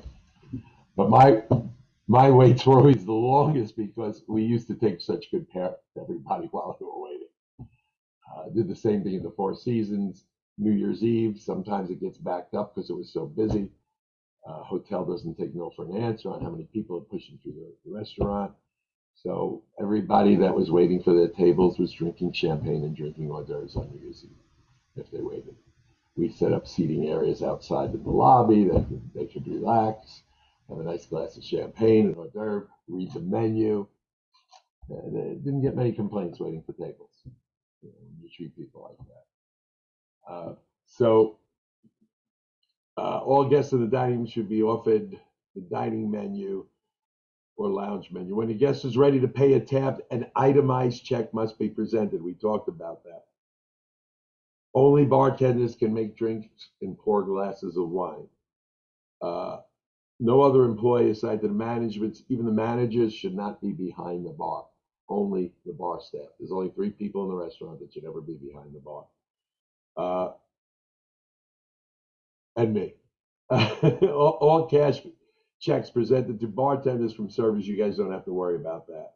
An accurate change, we don't have to worry about. I'll tell you something about money. Did I tell you the clean money story? So originally I was going to take cash, and I ordered 2 cash draws because my old boss and mentor Buzzy O'Keefe in New York taught me something. So I went into his company in a financial role. I was the controller. We had a CFO. I worked for the CFO.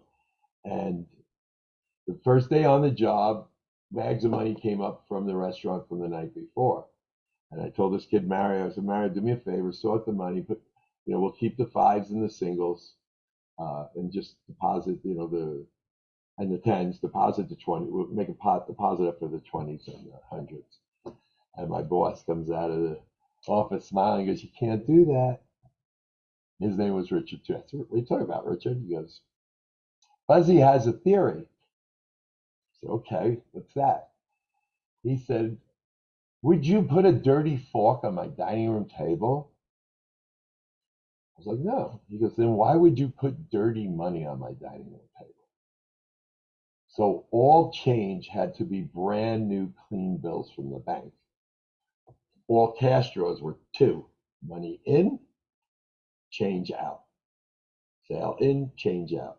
Everybody that opened their check presenter for cash had beautiful, clean, brand new bills in the check presenter. That amazed me because I had never heard of such a thing. And you know what? I felt it was such a right thing to do.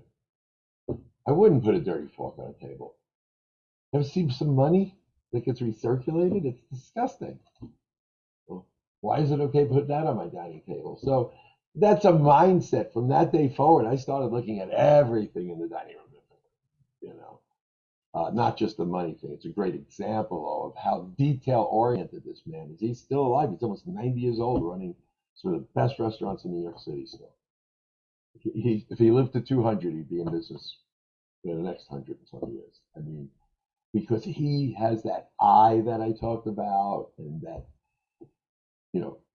just constantly looking for every little detail. He's got 8 million tipping points. Everything he does are wow factors to people, and we have to be that. Okay, bar policy.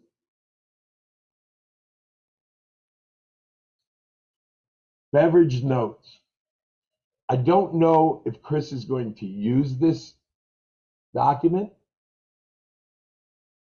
Been using it for over 25 years. I reread it every once in a while myself. It's a 90-page document. It is the most concise and quick to the point.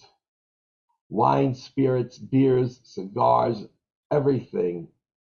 It's like, it tells you about every grape. It'll take you through the major regions in France and all the significant wine regions in the world. It will explain the differences of, why is a Bordeaux in France and a Cabernet Sauvignon in America? It's the same thing, right? They, explains that. It will give you a great,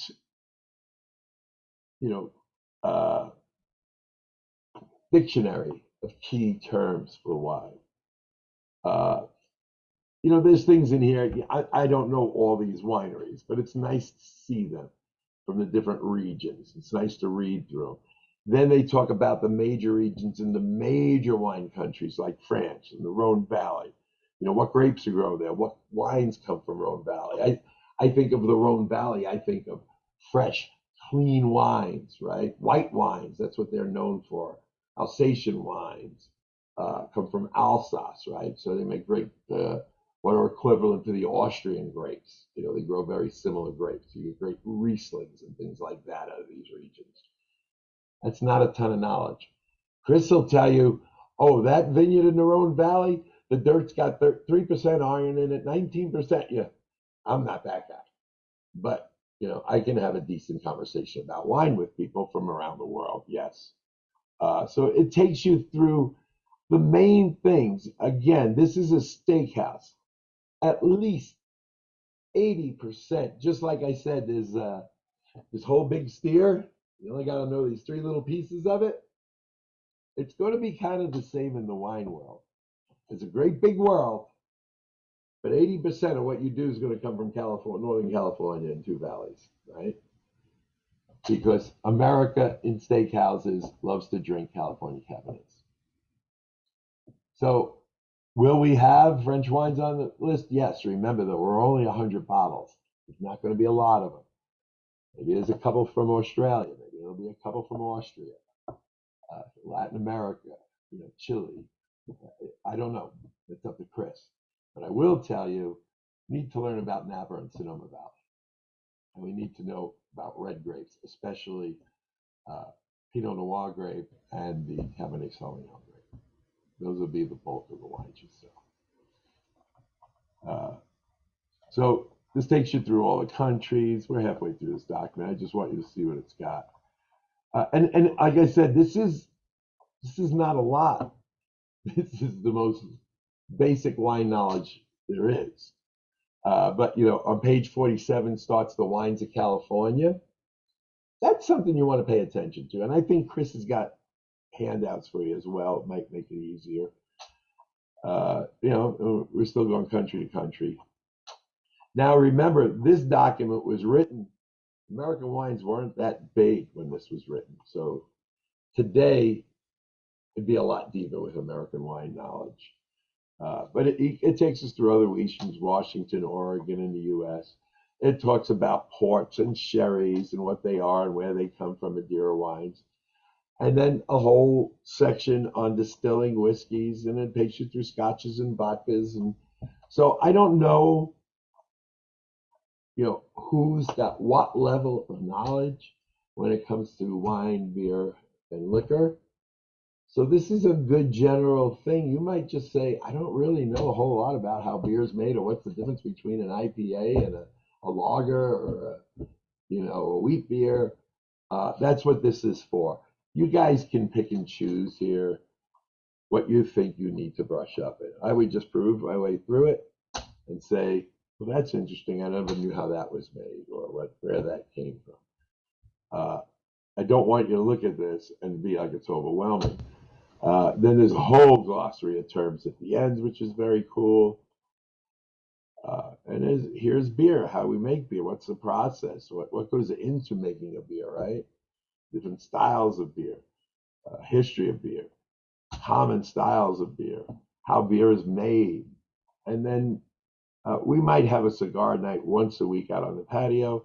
If we do, our beverage attendants should probably read the cigar portion, right? Just so they know a little about it. But if we do the cigar thing outside once a week, a cigar company will be running it. So all the questions will be probably pointed to them. I don't know if the cigar night's a good or bad idea. So we're just exploring it at this point.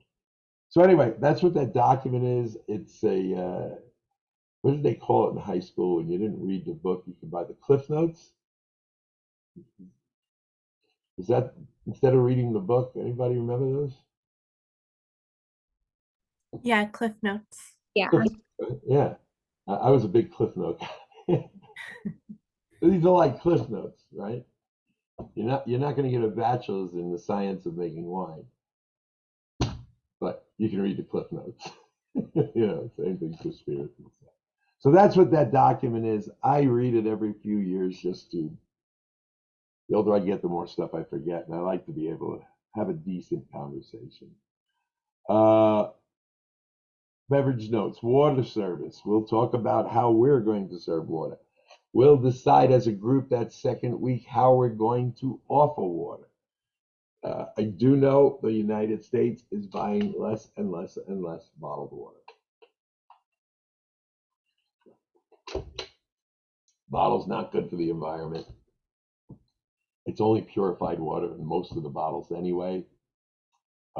So we have bought the highest end water machine I think we can buy for the restaurant. So we'll have beautiful purified water, probably better than what's in the bottle I'm drinking. Also sparkling. So we're going to be able to offer our guests sparkling water. There's no charge for the waters.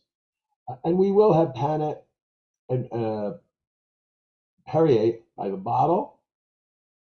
But I don't think we're going to sell much of it. But there are my cousin John, my partner, he has to have bottled water. No, Pellegrino, Rich. So Perrier will be readily acceptable. I signed a deal with them already.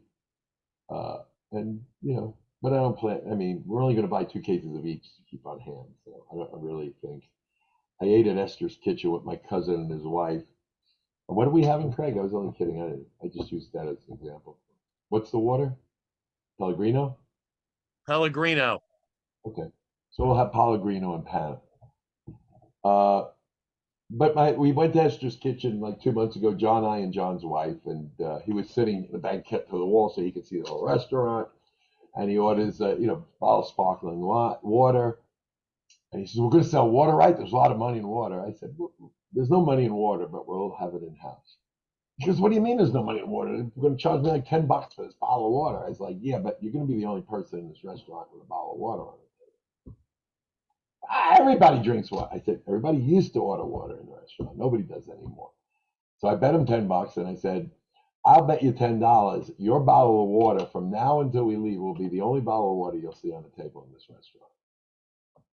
I won my $10 bet.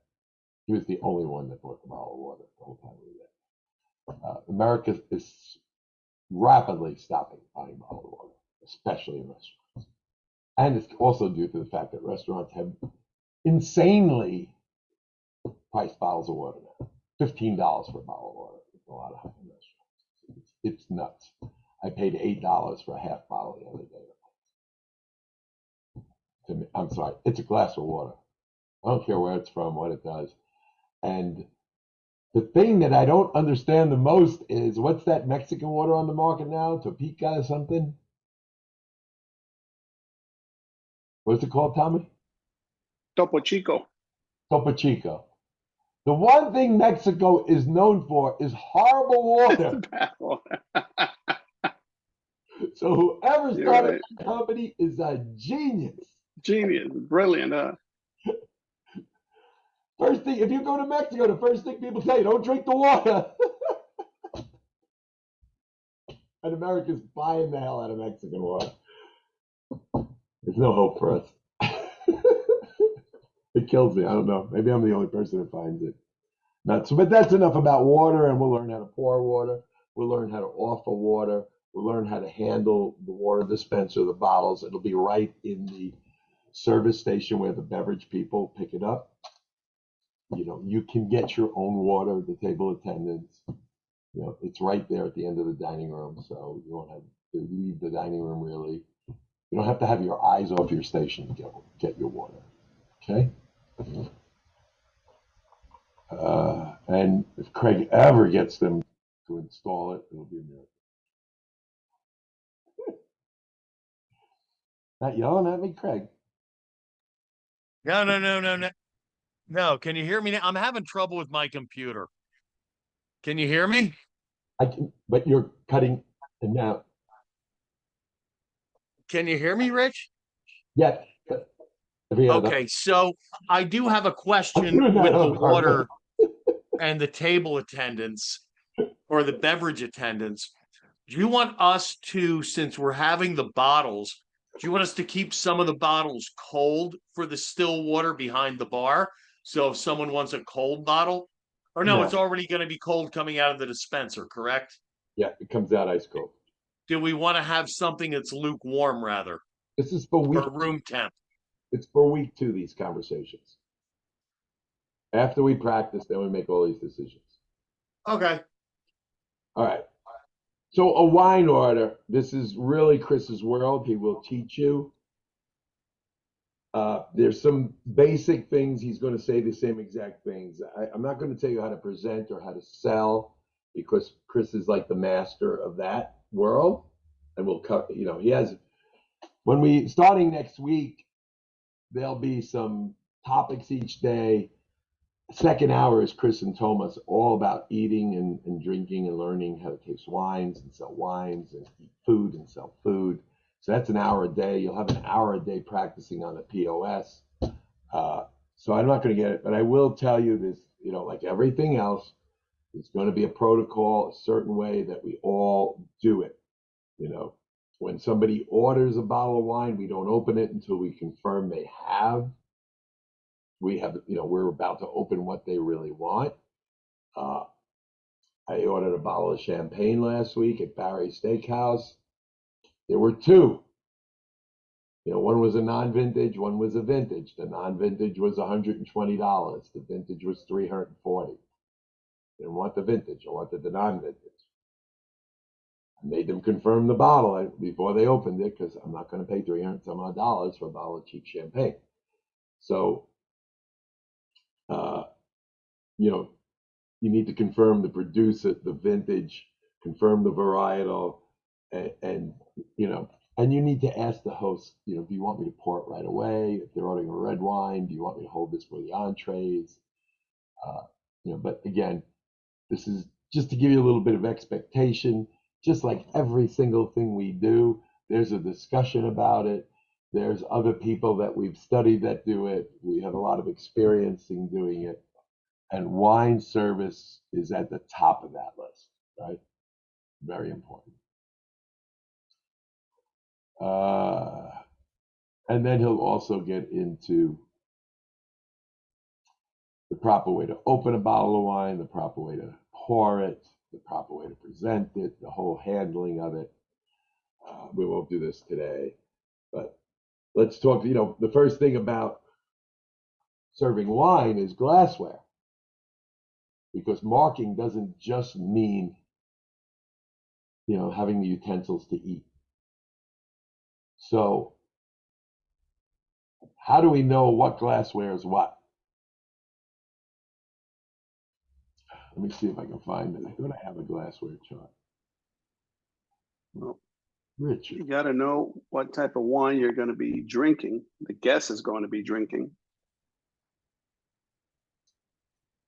Wine glass chart.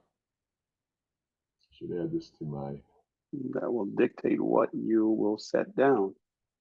Are you guys seeing a Wayfair coming up? Oh yeah.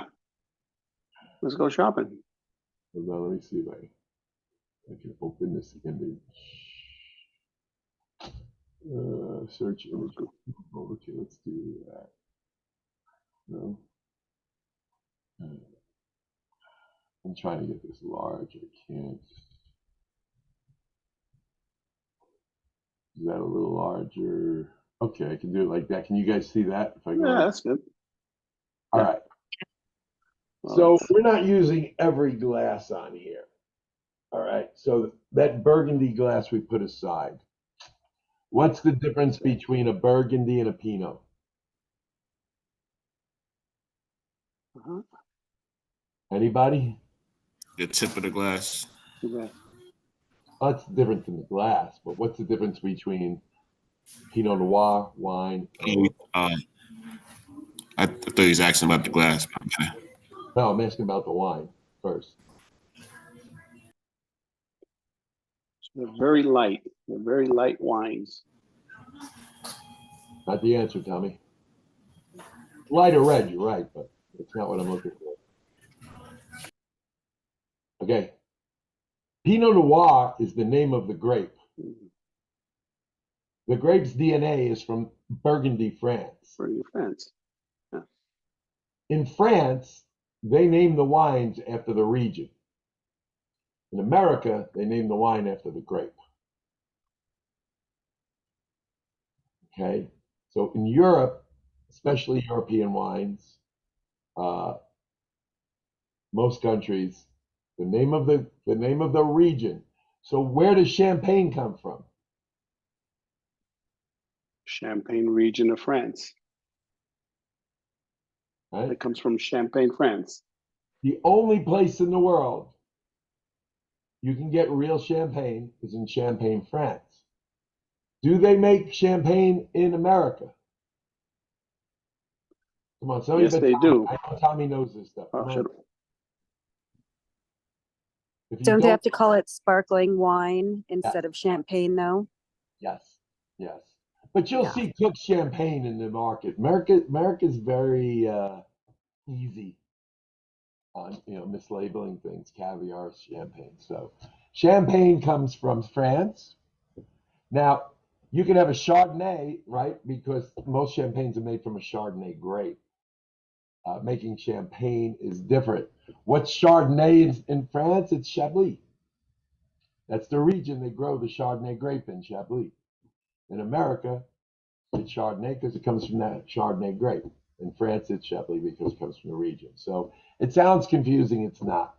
So when I say Pinot Noir, I don't know why a Burgundy glass bellows out at the top like a Scotch tasting glass or something. But we will use a Pinot Noir glass. And the reason, like Tommy said, Pinots are much lighter than Bordeaux's or Burgundies or Zinfandels or Aperonis. It's a very light red wine. It's a very food-friendly red wine. You can actually drink it with seafood. You can drink it with meats. You can drink it with pasta. It pairs well with almost anything. It's not the most popular wine in steakhouses because steak eaters usually like something bolder than a Pinot. The shape of the glass, the bowl comes in at the top for a reason. It's a lighter wine. You don't need to aerate it as much as a heavier red, and it helps keep the nose, the aroma of the wine in the bowl, so when you sniff it, you can get a full, sensation from it. So these bowls are different shapes for different reasons. Bordeaux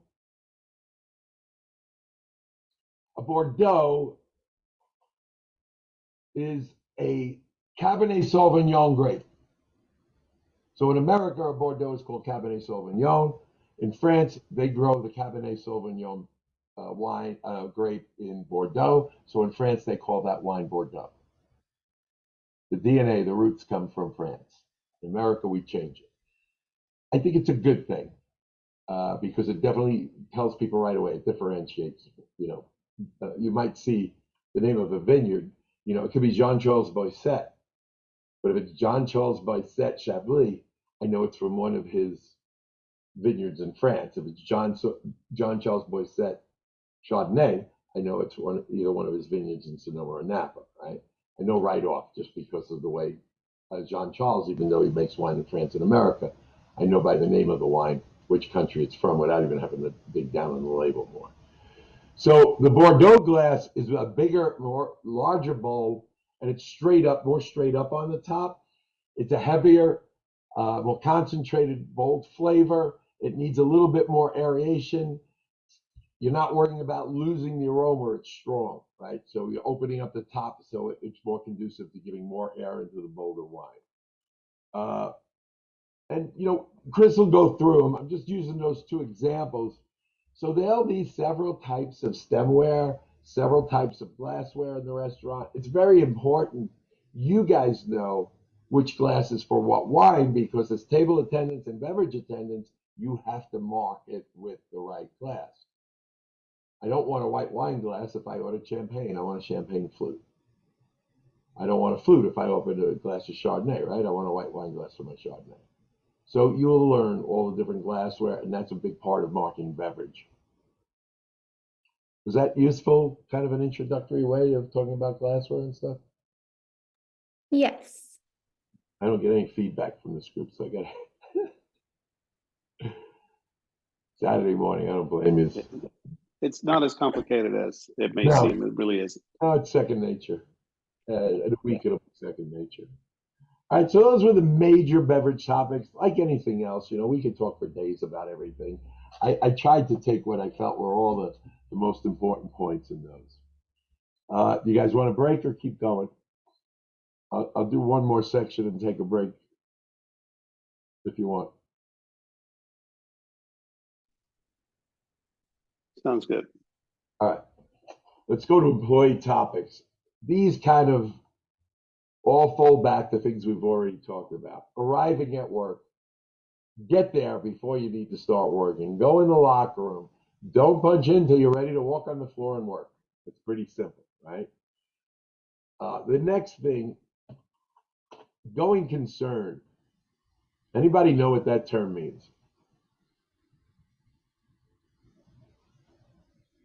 This is a life lesson too for everybody. There are 7 basic principles of accounting in the business world. The first principle is a principle called a going concern. A going concern is the thought that tomorrow we're going to be in business. We don't make decisions in business saying, well, if we're in business tomorrow, we'll do that, but who knows, right? We make decisions in business that this decision is going to help me with the assumption that this is a going concern. A business is a living entity according to the law. It's just like it's got its own tax, social security number, everything, right? And we don't want it to die. I look at my life, I'm a going concern. I don't make my decisions that I might die tomorrow. I did a couple of years ago, but not now. Our business has to be a going concern. It has to last.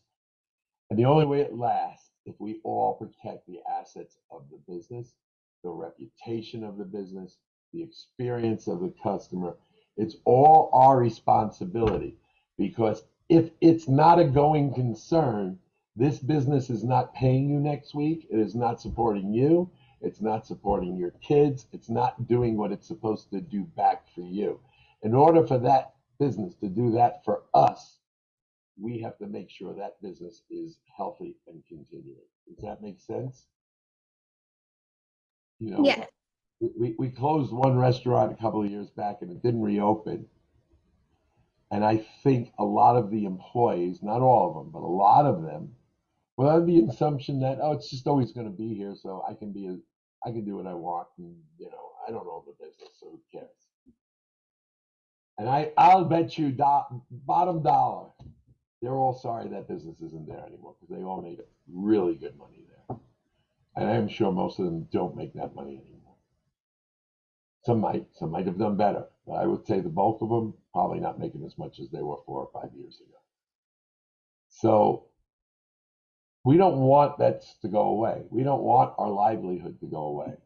And the way we do that is by protecting every aspect of the business, physical assets and intangible assets, our reputation, our identity, right? So that our image stays intact. All the things we talk about is part of a going concern.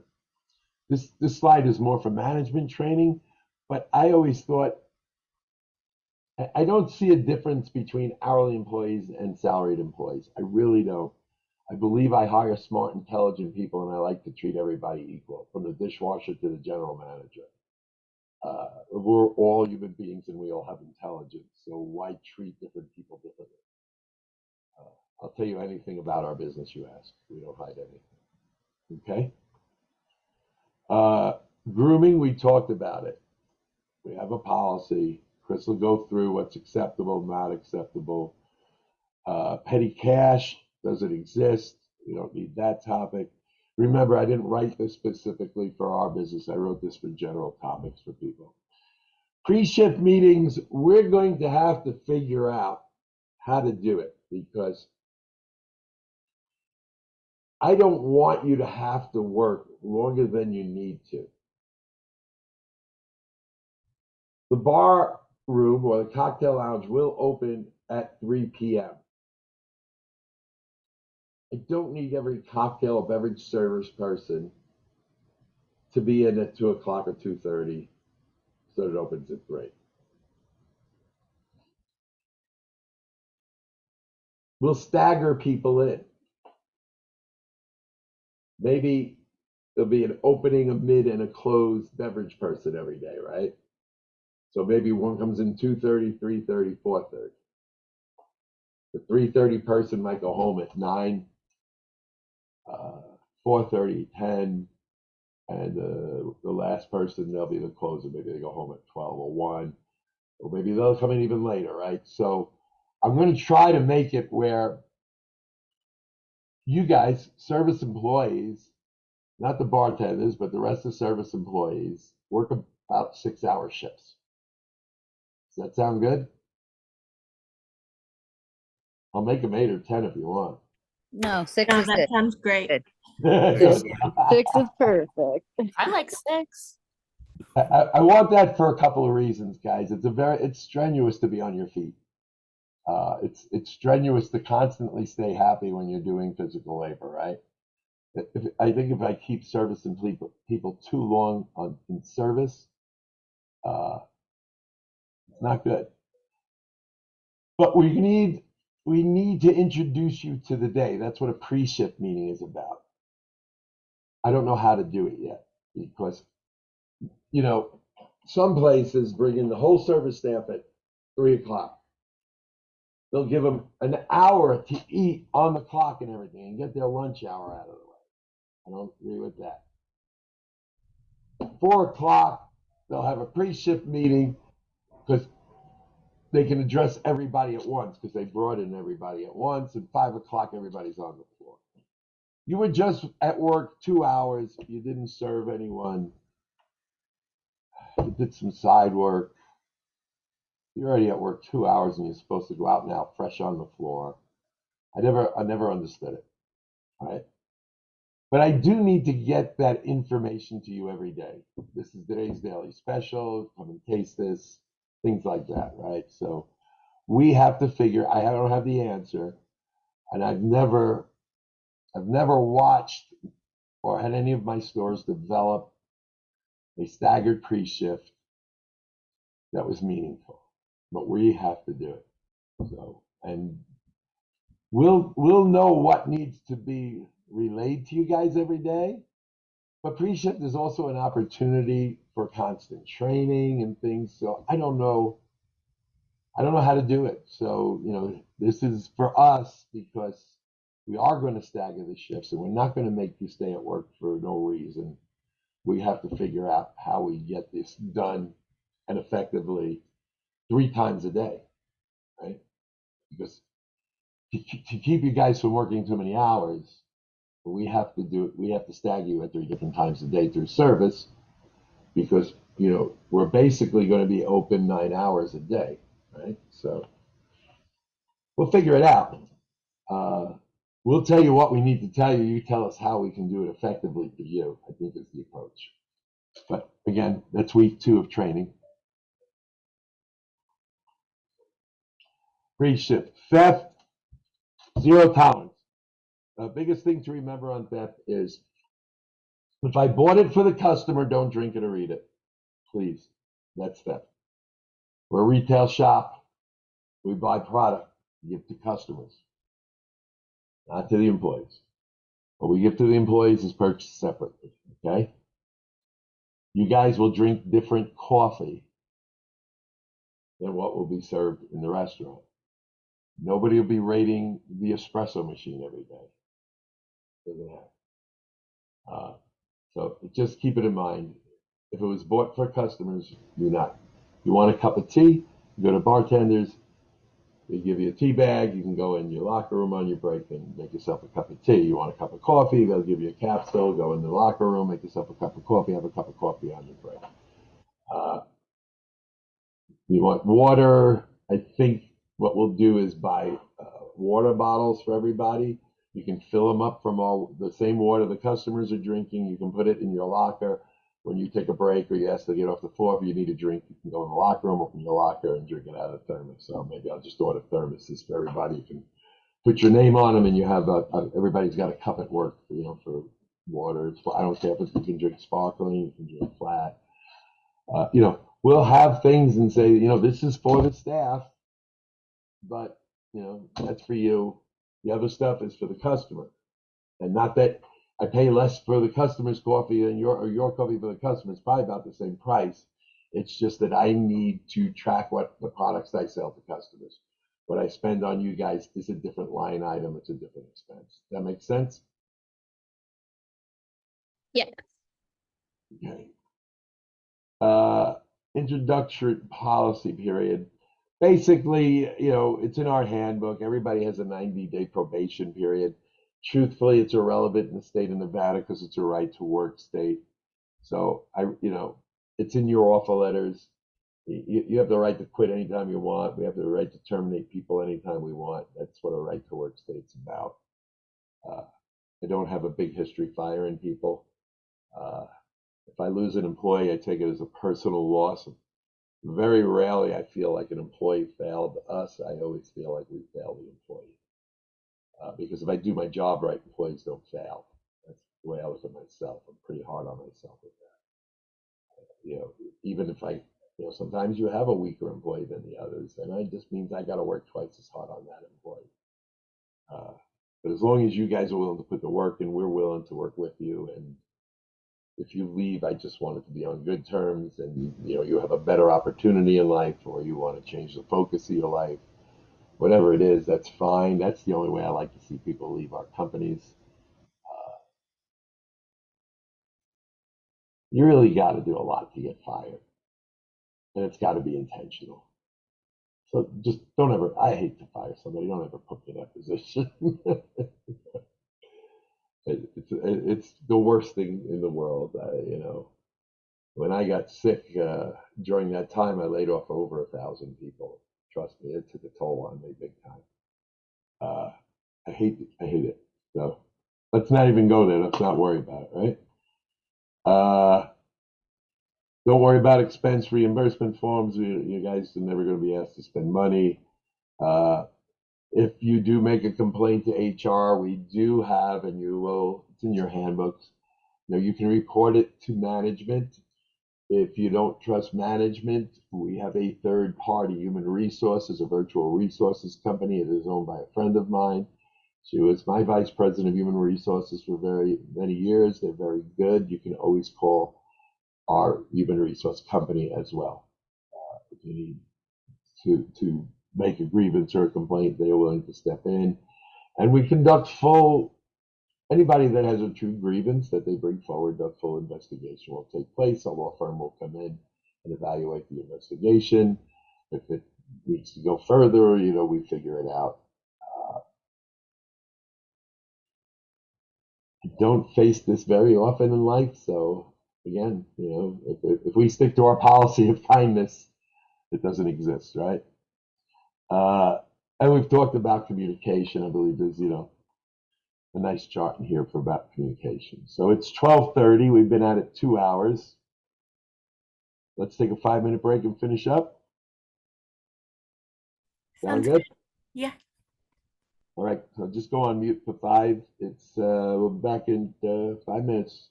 12:33.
All right, I was generous. We had 6 minutes. All right. We back? Yep. Yeah. Yes. Yes, we are back. Yep, All right. back. Let's see Yeah. what we missed now. A lot of stuff in the next sections. I'm not going to go through some of them because some of this stuff is really just administrative. How to write an apology letter. So arrivals and departures. A door at any restaurant should never be unmanned. When somebody walks in, the key thing is that there's somebody to greet them. We watched the video, a very eloquent French Tommy, and how he greeted people. But there always has to be somebody. Nobody should ever walk into a restaurant unattended. We open, there's Chris, myself, and Denise in the dining room. Some days all three of us will be there, some days at least, but there'll never be less than two of us. So if somebody's taking somebody to a table or doing something, there'll be somebody at the door to greet people. And they always have to say goodnight. It's important to say as welcoming and feeding them. I'm not going to go through this whole thing because I thought that video we watched with the French gentleman really explained it the best.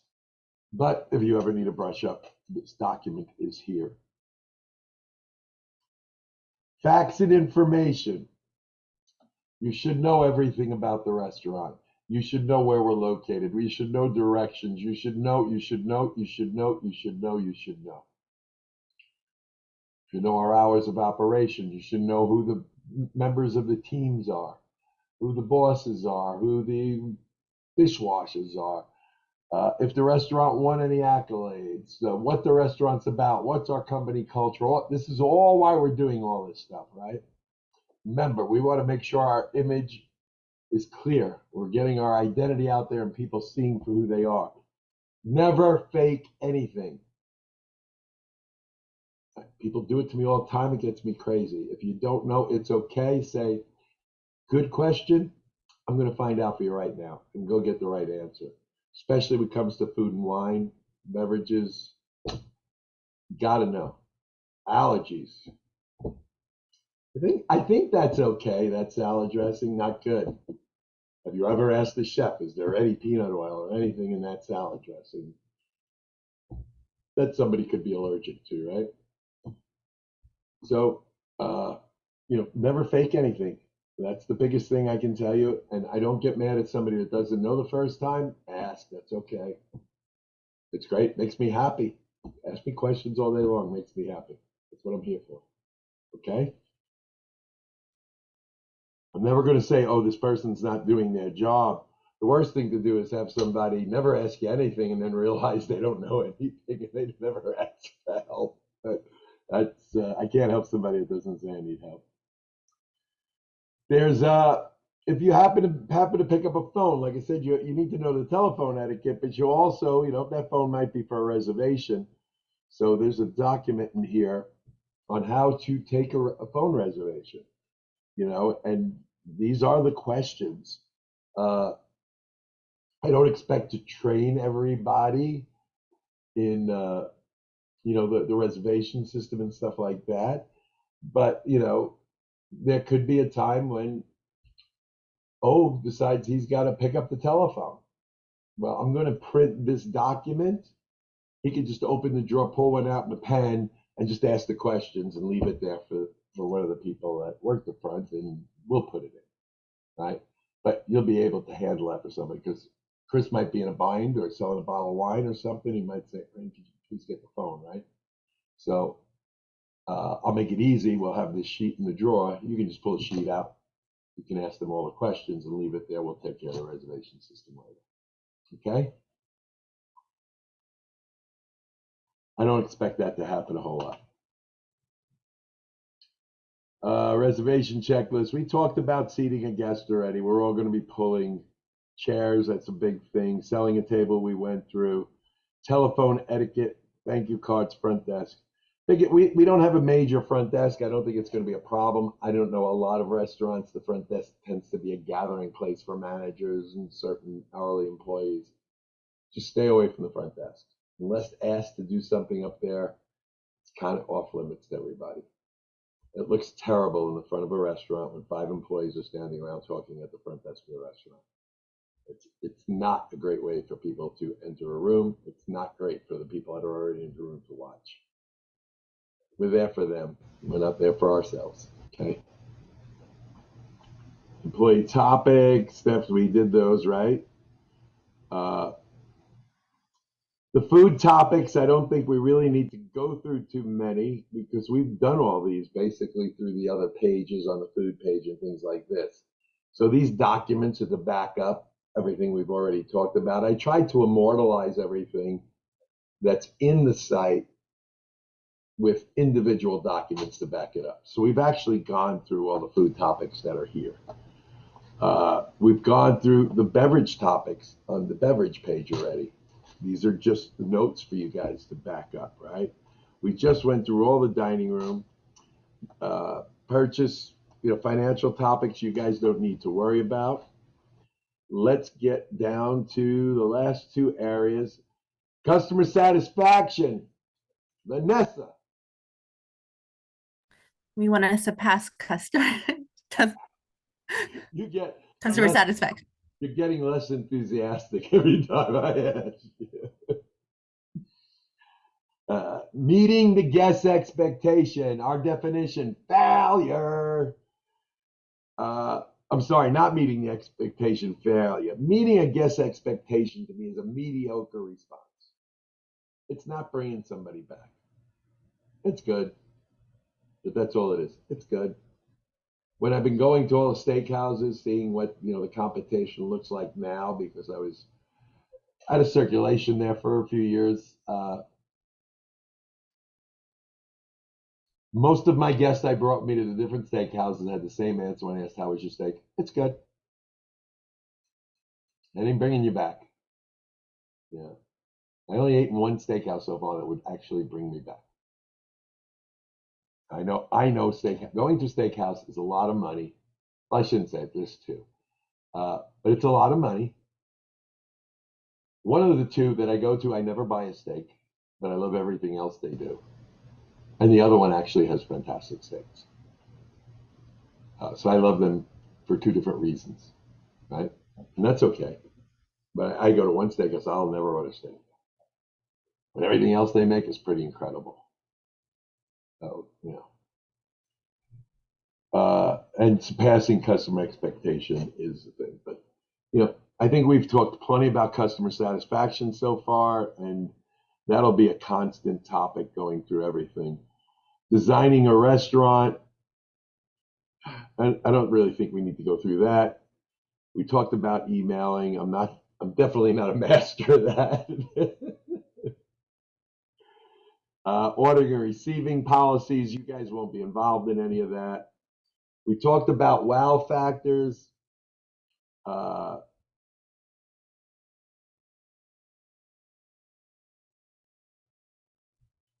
I love this story.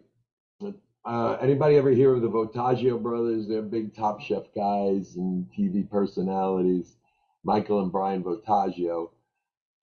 Had them both as babies probably right out of culinary school. They both became chefs in our other company, one in Northern California, one in Washington, D.C. They were the 2 finalists their season on Top Chef together. It was the highest rated season of Top Chef ever. The 2 likable brothers down to being the finalists. Michael won. This is Brian. He came in second. They have a company now called the Votaggio brothers.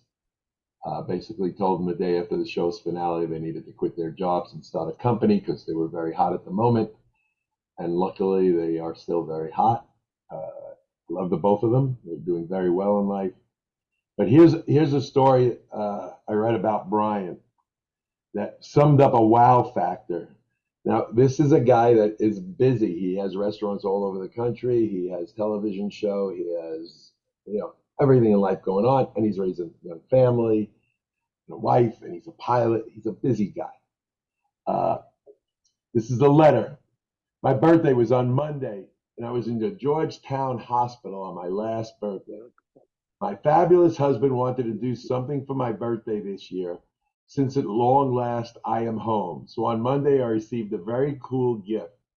I thought that was it, but nope. On Tuesday after work, Jimmy told me at 5 o'clock he was going to meet me and help me get dressed, that I needed to do my hair and put on some makeup. And she's in the hospital, right? Because someone special is coming to see you for your birthday. I did just that the whole time, pestering Jimmy to tell me what was coming. It wouldn't leave his lips. And at that time, I asked him for a dressing drink. A little after 6 o'clock, there was a knock on the door. There, she's in the hospital. Chef Brian Votaggio, in a sharp-dressed white chef's coat, had several coolers. She was so starstruck, she couldn't believe it. I thought Brian was simply going to deliver dinner from Volt, and that would have been enough to my surprise. But he stayed there and he cooked my entire dinner. 6 fabulous courses, started with compressed watermelon. She goes on to tell the entire menu in her letter. Of course, Jimmy's got a vegetarian version of everything. Oh my God is the only words for dessert. I'm sure they serve this meal in heaven. After he packed up everything, he insisted on making one quick trip down to the restaurant to get printed for me the menu so I wouldn't forget. He returned not only with my menu, but a signed copy of his cookbook that he signed for me. Our kitchen once again looked like, I guess she had just come home from the hospital. Our kitchen once again had been there. On the counter were both signature takeaway treats, this time for homemade candies, little brown boxes tied with a ribbon, chocolate chip cookies, some coconut sorbet in the freezer, and so on and so forth. It's been a horrible year for us. We had a night Tuesday that made all the challenges that we faced fade away. Remember what we said about hospitality? You can change people's lives, how they feel, right? This woman had the worst year of her life. It all went away because of the chef. Brian Votaggio and Hilda Staples, we cannot express our gratitude. We miss our night at Vaults. We miss the food so much, and we miss both of you. As soon as I'm able, we will be back to table 21, chef's table in the dining room. Your kind will and thoughtfulness are just one of the numbers of the reasons why we love your restaurant. Say that's a wow factor? Yeah, It's a Ever great happened, wow factor. ever happened to any of you guys? No. mm-mm. I had a cousin, Bob Feminella, much older than me. He lived in Vegas for a very long time. He died at 78 years old. He became a psychiatrist when he was 75. He was a psychologist his whole life. I had to call him Dr. Bob after he became a psychiatrist. He loved going to Charlie Palmer Steak where we worked. He loved the seafood shellfish tower. He had a blood disease. He knew he was dying. He was in the hospital. I called him up. I said, cuz, we had our heart-to-heart, our last heart-to-heart. I said, is there anything in life that you need done before you go? What do you want?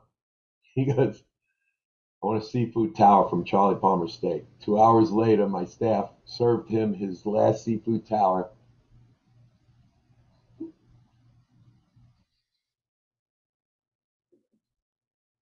That's hospitality. That's how much the restaurant meant to that guy. That's powerful, right? That's what we do. We make those kind of experiences for people that when they're dying, it's a last wish. It's unbelievable. If hospitality done right, mind-boggling. Really is. What's next?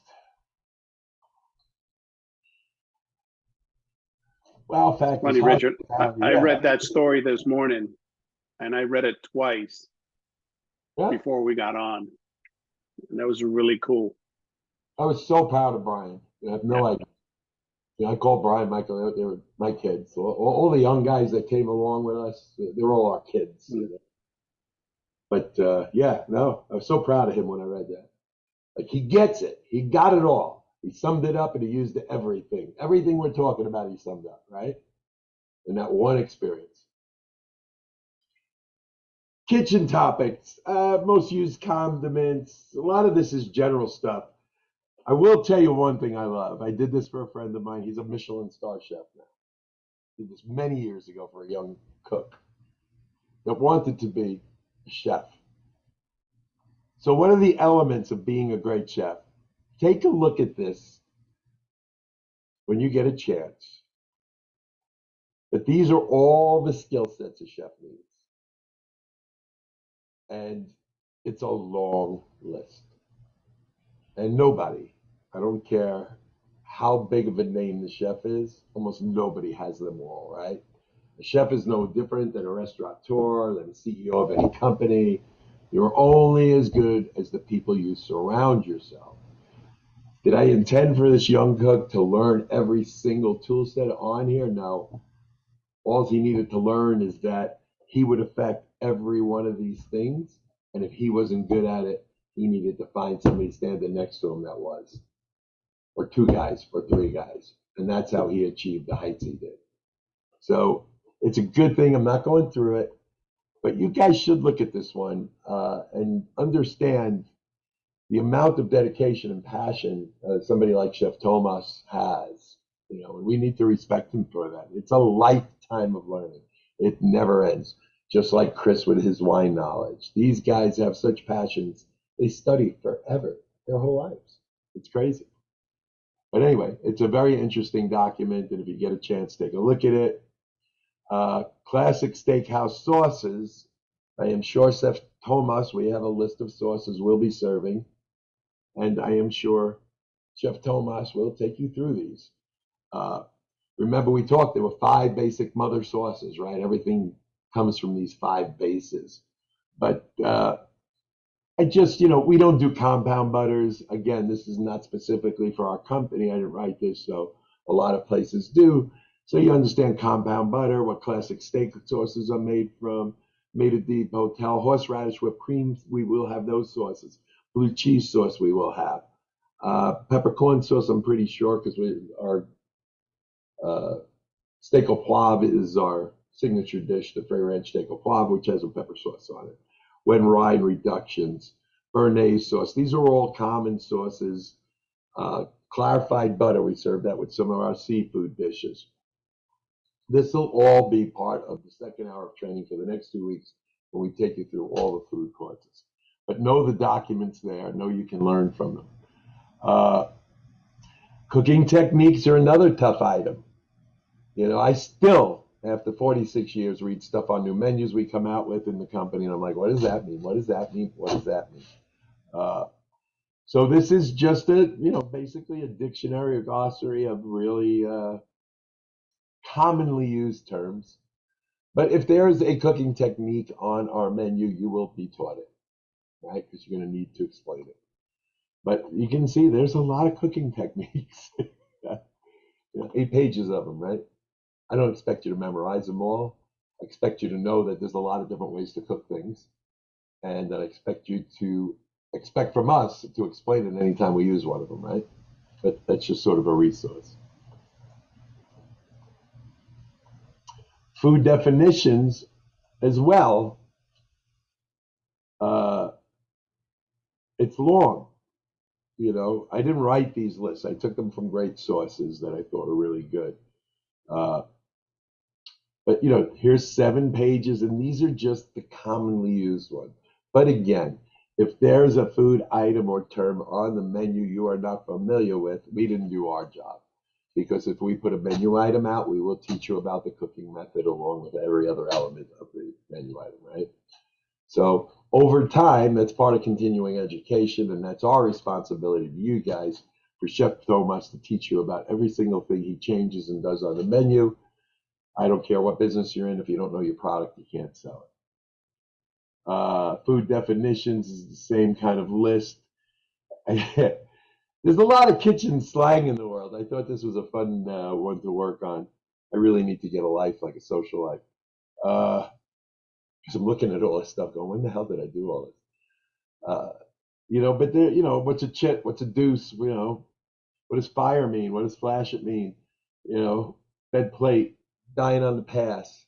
These are all restaurant terms that if you haven't been working in restaurants, you definitely won't know most of them.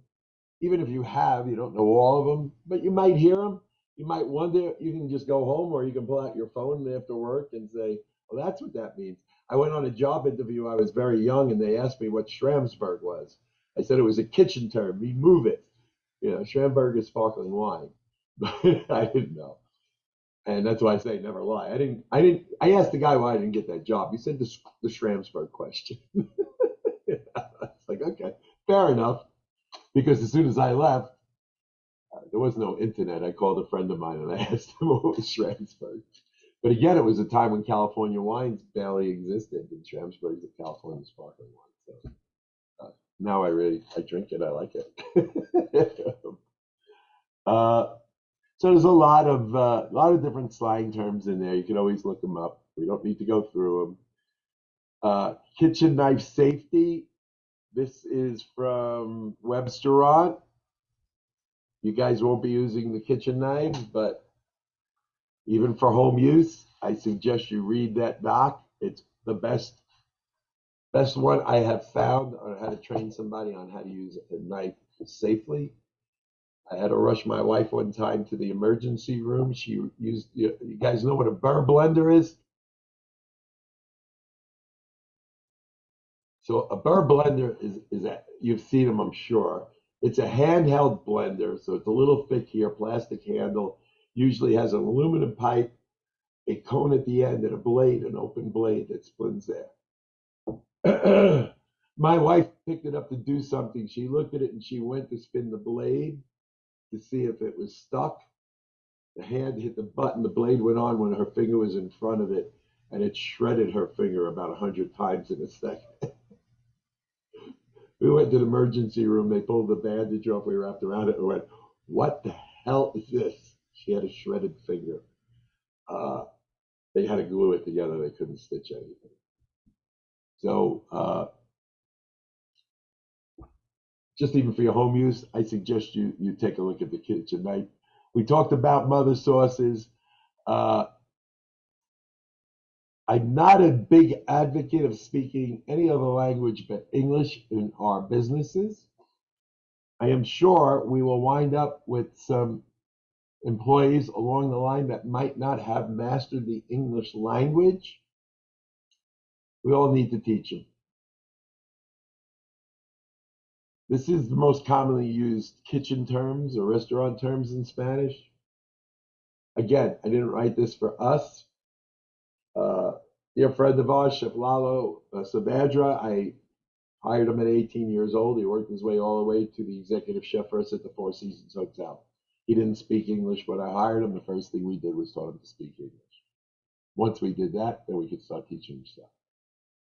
That's our job. If we have coworkers, this is the language of the land in this country is still English. I'm half Spanish, and I grew up in a Spanish-speaking household. I have no prejudice against anybody.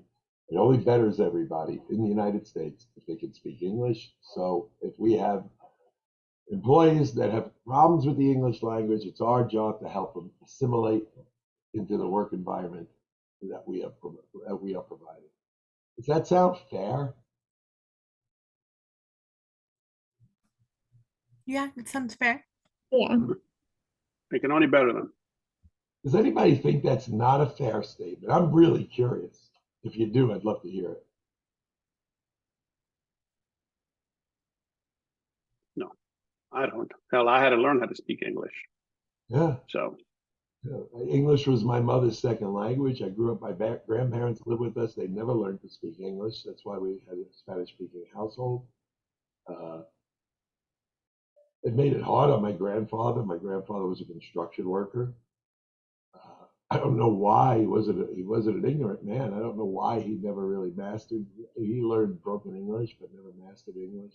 They never gave up Spanish, and they, hell, they died in the 70s, and they got here at the turn. They were born in the 1800s and got here at the turn of the century. So they probably lived in America 70 years. They lived to old ages, and they came when they were very young, and they never. I asked a friend of mine once, Andy Garcia. I was young. Now I met Andy in the early '80s. My Spanish was still pretty good. My grandparents had only passed a few years prior. So at work, Andy and I would speak in Spanish, and I asked him one day. I realized something. I said, Andy, when we're talking, I'm speaking Spanish, but I'm thinking in English, and I'm converting it in my mind, and then it's coming out in Spanish. So I said, when you're speaking English to everybody, do you think in Spanish or do you think in English? And he says he still thinks in Spanish. So he was doing what I do, the opposite, right? All his thoughts are in Spanish. So Tommy, you said you learned to speak English. Do you think in English now? Hands down. Yeah. You do, right? Oh yeah. Now, my mother grew up only speaking Spanish. She didn't learn English until she went to public school in New York, and they taught her to speak English in school. And she thought, after she started using English X amount of years, so when she was born, so she started school, and her early years in school, she always thought in Spanish, because I asked my mother about it then. And she goes, somewhere between grammar school and high school, her thoughts started switching from Spanish into English. And then the rest of her life, she always thought in English. So the reason that I say I want us to help people that don't speak English learn is because I don't think they'll ever go far. I've watched my grandparents never assimilating fully into our language. It hindered them. And I think it's better for our employees if we encourage them to learn English as well as their language. So that's my point. And I think it's fair. I definitely don't discriminate, because I've been accused of discriminating because I don't like to hear Spanish in the workplace. And that you discriminate against Spanish people. I'm like, no, I live in America. The language of the land is English. And I expect people to use that at work. So anyway, that's why I expect them. I think it's better for them. I think it's better for us. But I definitely don't discriminate against people that are Spanish.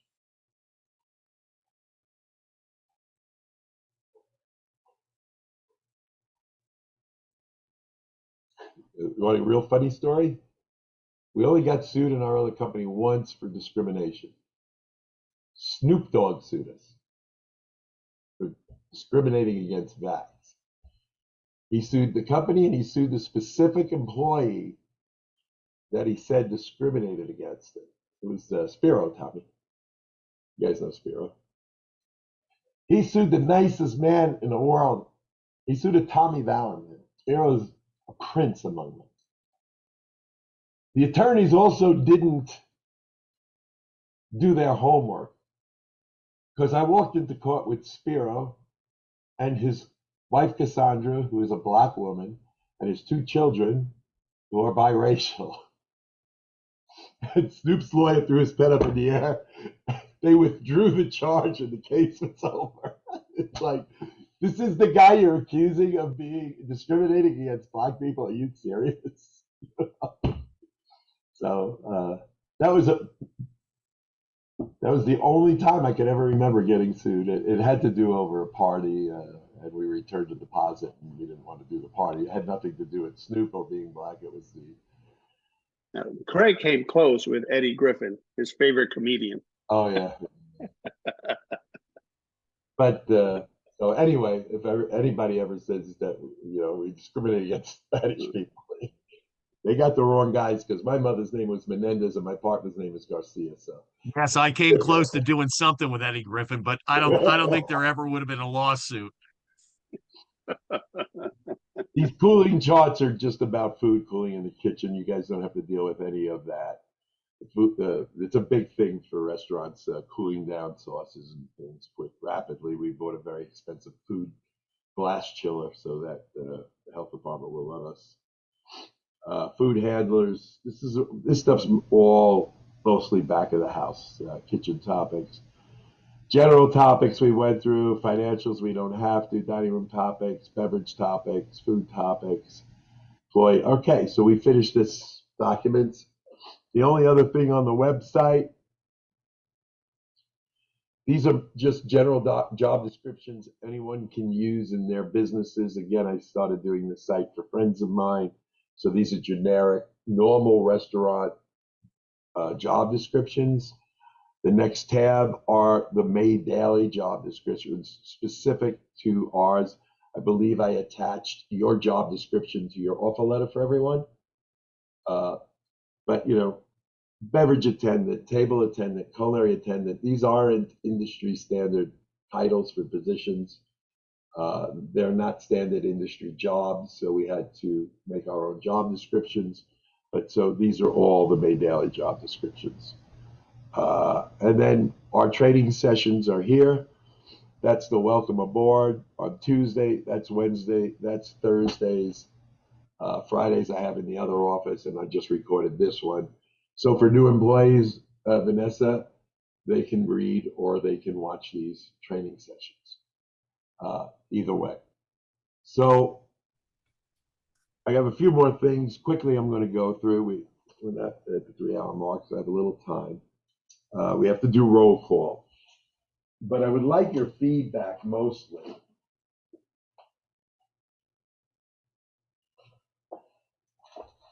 I appreciate you guys putting the time, over the last 4 days. I don't like to talk this much. I don't do this because I like to hear myself talk. I do it because I think it's important. I could have told you guys, go to richardfeminel.com, study that website, come in next week, and we'll start training.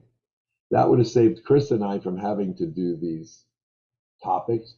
That would save Tommy and Craig and Denise and the people that we've been doing this together for years and knows all these topics from having to sit through them again. It would have saved me money because I wouldn't have had to pay all these people to come on the things, right? So obviously, I really believe in giving this base, or Vanessa even, who's done it, will have done everything you guys did 3 times by the time we're done, right? So we obviously believe in it. Do you guys think it would have been better for me to just say, you're starting next week, please take this week and study the training site? Or did you find this a better way of getting the lay of the land before we get our hands dirty? Rich, 100% no, this is absolutely the right way to do it, in my opinion.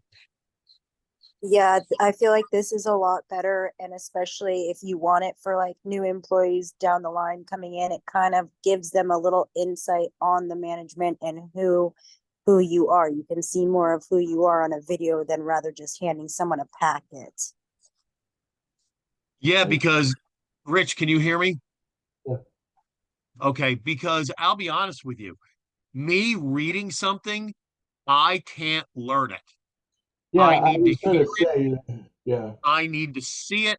I need to do it. And we went into that in New York at one point where they were just handing out descriptions and not doing anything with them. And they were mad at the staff for not understanding it. I also, well, hold on. Angelina, what did you think? I thought that this was a lot better. It was a lot more engaging and a lot more interesting than just having to sit and read something. Christine, who else is on there? I am. I actually did the Bel Air opening for Durango, and they just gave us a packet. And it was funny because you said that they, the staff got mad the second day. They literally yelled at us for not knowing. But again, I don't learn well with just reading something off. So they gave us a big old binder and expected us to know everything.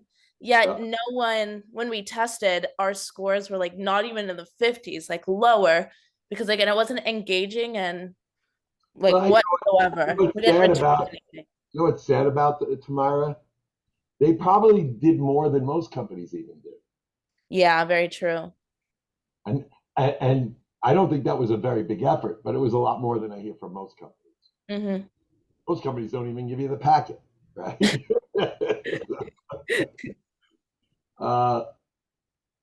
I used to write training manuals like they gave you. I stopped doing that almost 20 years ago. I didn't find it effective at all handing somebody a big book and saying, here's our book, learn it. I still have them. I don't even give them out. I mean, type of employee, I'm fine on my own. I like to read and I like to study and I like to watch videos. I do it for fun sometimes. That's how weird I am. So you could hire me and give me this site or a book and I'll come ready. I find, especially because I work in or have a child, you know, my wife and I have been to a million seminars on child development.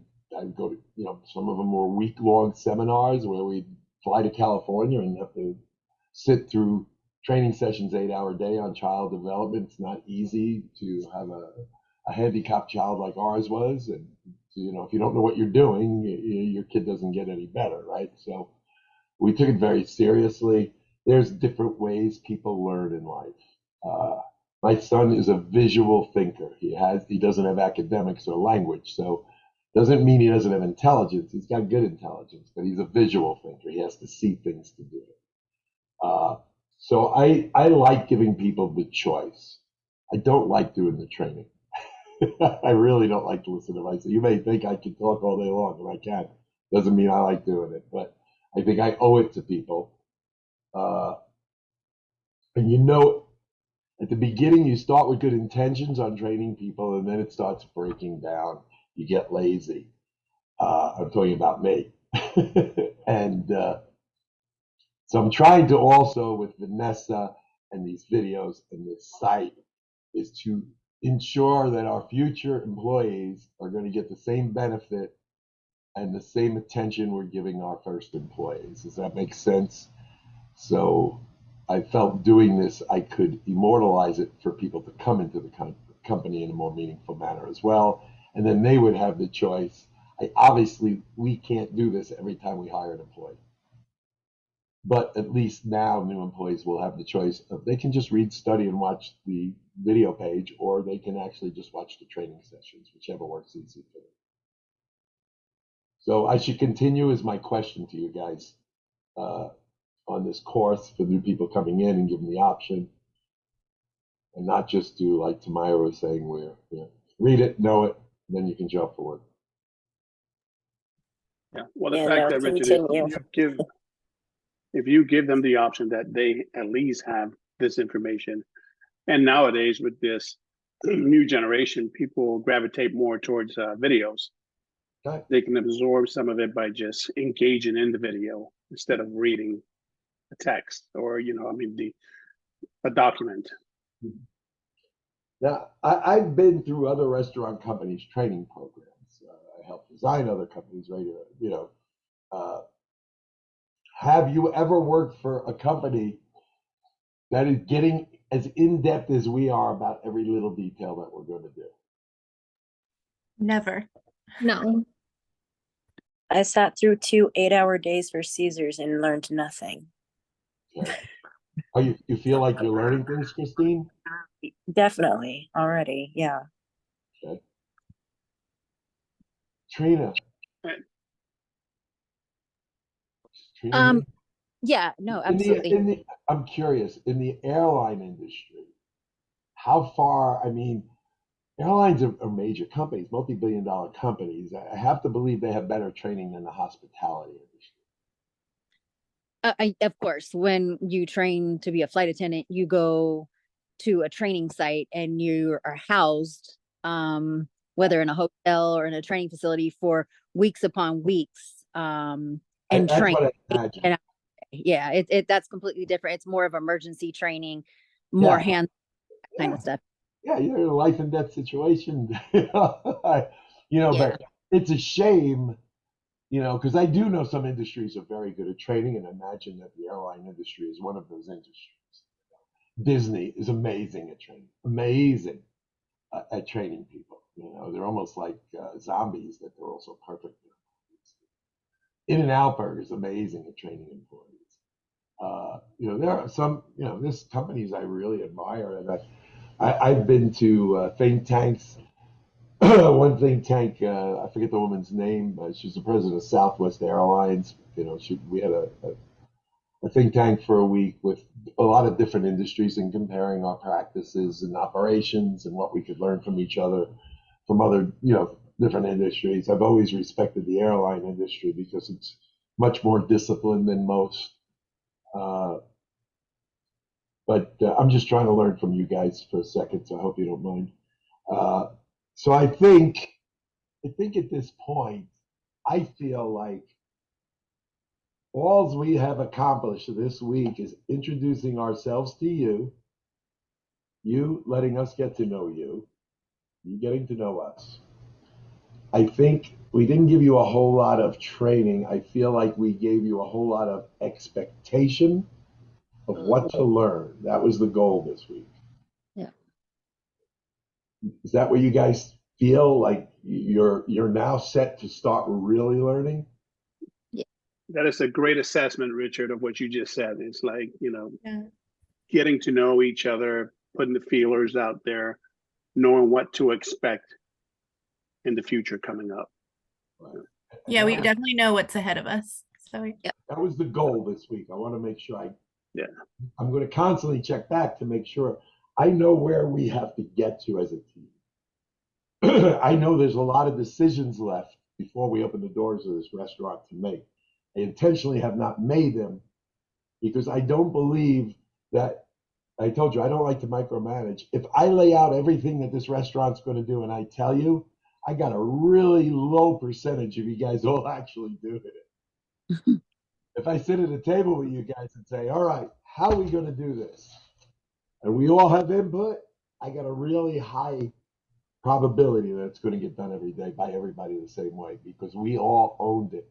We all invented it. We made it. We own it, right? And I think pride kicks in when you do it that way together. Absolutely. So I think I'm happy. I think we're where we should be at the end of the first week. And I'm excited to start doing it in person and, not just talking about these principles, but doing it and all of us just, growing into, I want to, like I said, we used to walk around and, people found out where we work, they want to be your friend. They're impressed. They're like, that's who I want us to be here. I want that pride, that people say, yeah, I work at McDailies. Damn, how do I get a job there? We got to make everybody jealous of us, right? We're happy going to work. We're making tons of money. Our lives are good. We have plenty of free time. We have 2 days off every week in a row. I'm going to try to deliver everything that I think employees should have to have a good balanced life. But you got to help me get there, right? Yeah. I'm old. I don't want to work 7 days a week anymore. Even though I do, I don't want. I have a dream. And besides, she's watching. Yeah, amazing. All right, who's giving us words of wisdom today? Oh, wait. Roll call. Make sure I pay everybody. I got Vanessa, Trina, Tamira, Trina, Christine, Tommy, Craig. Who else is on the call? I didn't call their name. Me, Angelina. Angelina. How did I miss you, Angelina? I don't know. Your name is right there in front of me and I don't see it. Terrible. Since I didn't realize you were here, you're going to have to give us the words of wisdom at the end. Okay. So start thinking. All right, so I have everybody who's on the call. That was 1, 2, next week. So let's take a quick look at what we got ahead of us. Let me open it up and share it for a second. Stop sharing. Oh, now I can see everybody.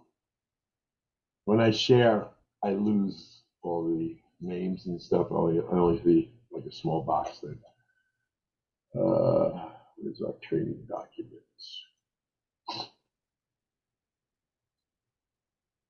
Oh, I'm starting to build the May Dailies website. So if you go to maydailies.com, you'll you'll see the additions and the changes. It's no longer our recruitment site. I'm starting to put together the restaurant site. So if you have comments, feel free to give them to me. Training schedule. Okay, let's look at this now. So, all right, it's the 18th. We're done. So we start next week on Tuesday. Monday is our orientation. So our back of the house comes on and they start working full time on Monday. They'll be putting the restaurant together. The utility staff will work with Craig, starting to assemble all the tables and chairs and that type of thing. That'll be happening. Tomas will break out with the culinary staff and they will start working on their recipes and things like that. All the firepower and refrigeration for the line is already there. The new gas lines, all that's all been run. So I'm hoping, I don't know if we can fire the kitchen yet, but I'm hoping that it'll be operable by Tuesday. Chef Thomas and I might decide to go to a remote kitchen and start training cooks off property, renting a kitchen just for training purposes. And then, the utility staff with Chef Rob and Craig will work together to constantly keep putting everything together that we have to build. There's like 30 shelved units in our kitchen. We built the kitchen. Some of the walls are stainless steel. Some of the walls are FRP panel. Behind that, sheetrock behind that is solid steel. So I have about 30 stainless steel shelves that have to go throughout the kitchen so we can start laying out plateware. All the platewares in the restaurant. On Monday, the rest of the equipment and items, flatware, silverware, all that stuff's being delivered that we've been keeping in a warehouse. We're kind of forcing the construction workers' hands now by bringing more and more. All the tile floors are in. I'm meeting with the painting company to get the final paint job done, hopefully very shortly. Long story short, in the next 2 weeks, we need to finish the restaurant. Most of the lighting fixtures are up except the big chandeliers that still haven't been delivered. Bathrooms are 80% done. We're moving, and the pace is getting quicker and quicker. After this call, I'll be heading down there to see what's going on today, making sure things are happening. Tommy, I painted a little, Jason painted a little, but Tommy basically painted all our ceilings in the last 2 days so we could get the light fixtures up. Just shows the commitment, everybody has to this thing to get it done, right? Craig's not doing much of anything.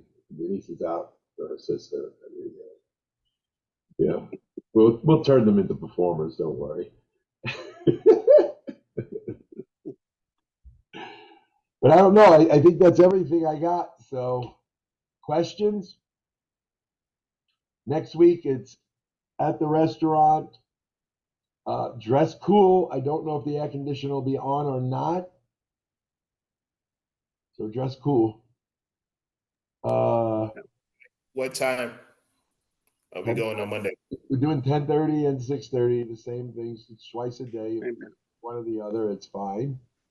We'll do in person exactly what we did this week. We'll keep accommodating everybody's schedule so everybody can keep making a living and get trained at the same time.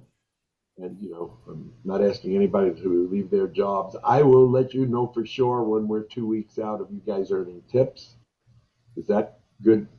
I mean, I'm still trying to be at the end of the last training session that, June 3rd, we start with the first party and I'll give you the gratuity on that. And then, people will be tipping going forward. I will know sometime this week if the construction workers are really going to turn the restaurant over to us or not that week. But as soon as I know, I will share it with you. I don't want anybody to resign from their jobs or anything until I can tell you for sure when you're going to earn a living. Is that fair? Yes. And if I tell you 2 weeks and then I get the restaurant early, I'm not going to turn around and ask you to leave your job early. I'll pay what I have to pay for the week. I'm trying to be not all about the restaurant, but about you as well, and make sure that I'm not putting anybody in bad positions, right? If I am, let me know. I work with you. I've had one or two people I can't do training on this day, or Taylor didn't think she could take the job because she couldn't make orientation. I'm like, I'm not going to not hire you over one day. We'll figure it out. You'll make it up, right? So I'm trying to be conscious of everybody's needs. And 10:30 and 6:30, for the next 2 weeks. But it should be a lot more fun now. You're not going to be listening to a whole lot of Richard going forward. You'll be listening to a whole lot of Chris and everybody else. We'll probably bring the kitchen staff in on the 10:30 portion of food, right? Because second hour every day will be probably 30 minutes of tasting food or talking about food and learning about food, and 30 minutes learning about beverage. So I'm going to tell Chef Thomas he should have the cooks present during the 30-minute food presentations. And then the third hour every day will be all POS training. We can't train enough on POS. I've learned that over the years. I'm sure if you've worked in retail or a restaurant, those first couple of weeks are usually brutal, trying to find everything on the point of sale system and place an order. We need to try to avoid that. We need to get you guys enough practice so by the time you're in front of live customers, it's second nature. So we have 10 hours just on POS training assigned. I didn't want to do it. It was all Vanessa. Vanessa's a perfect example, guys. She's never worked in a restaurant. She's been part of planning the training. Right? I mean, Vanessa, you've been part of a lot of this. Yeah, basically, everything from job descriptions, the training. So most people would think I'm out of my mind listening to anything Vanessa has. She has no experience. Right? But I can't imagine doing this without having somebody that doesn't have any experience with me, because how am I going to figure out how to teach somebody? So that's what Vanessa brings to the table for me, and that's why she planned everything with me, right? I told him everything I didn't know.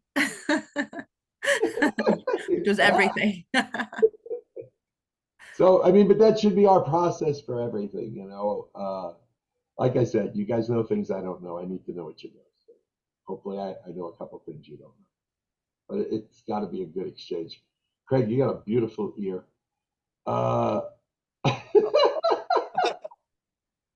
I do that on FaceTime with my wife.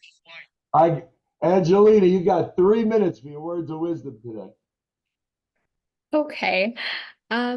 So this session gave me a great idea of what is expected and what we will be learning. I love how much personalization and care is put into this operation.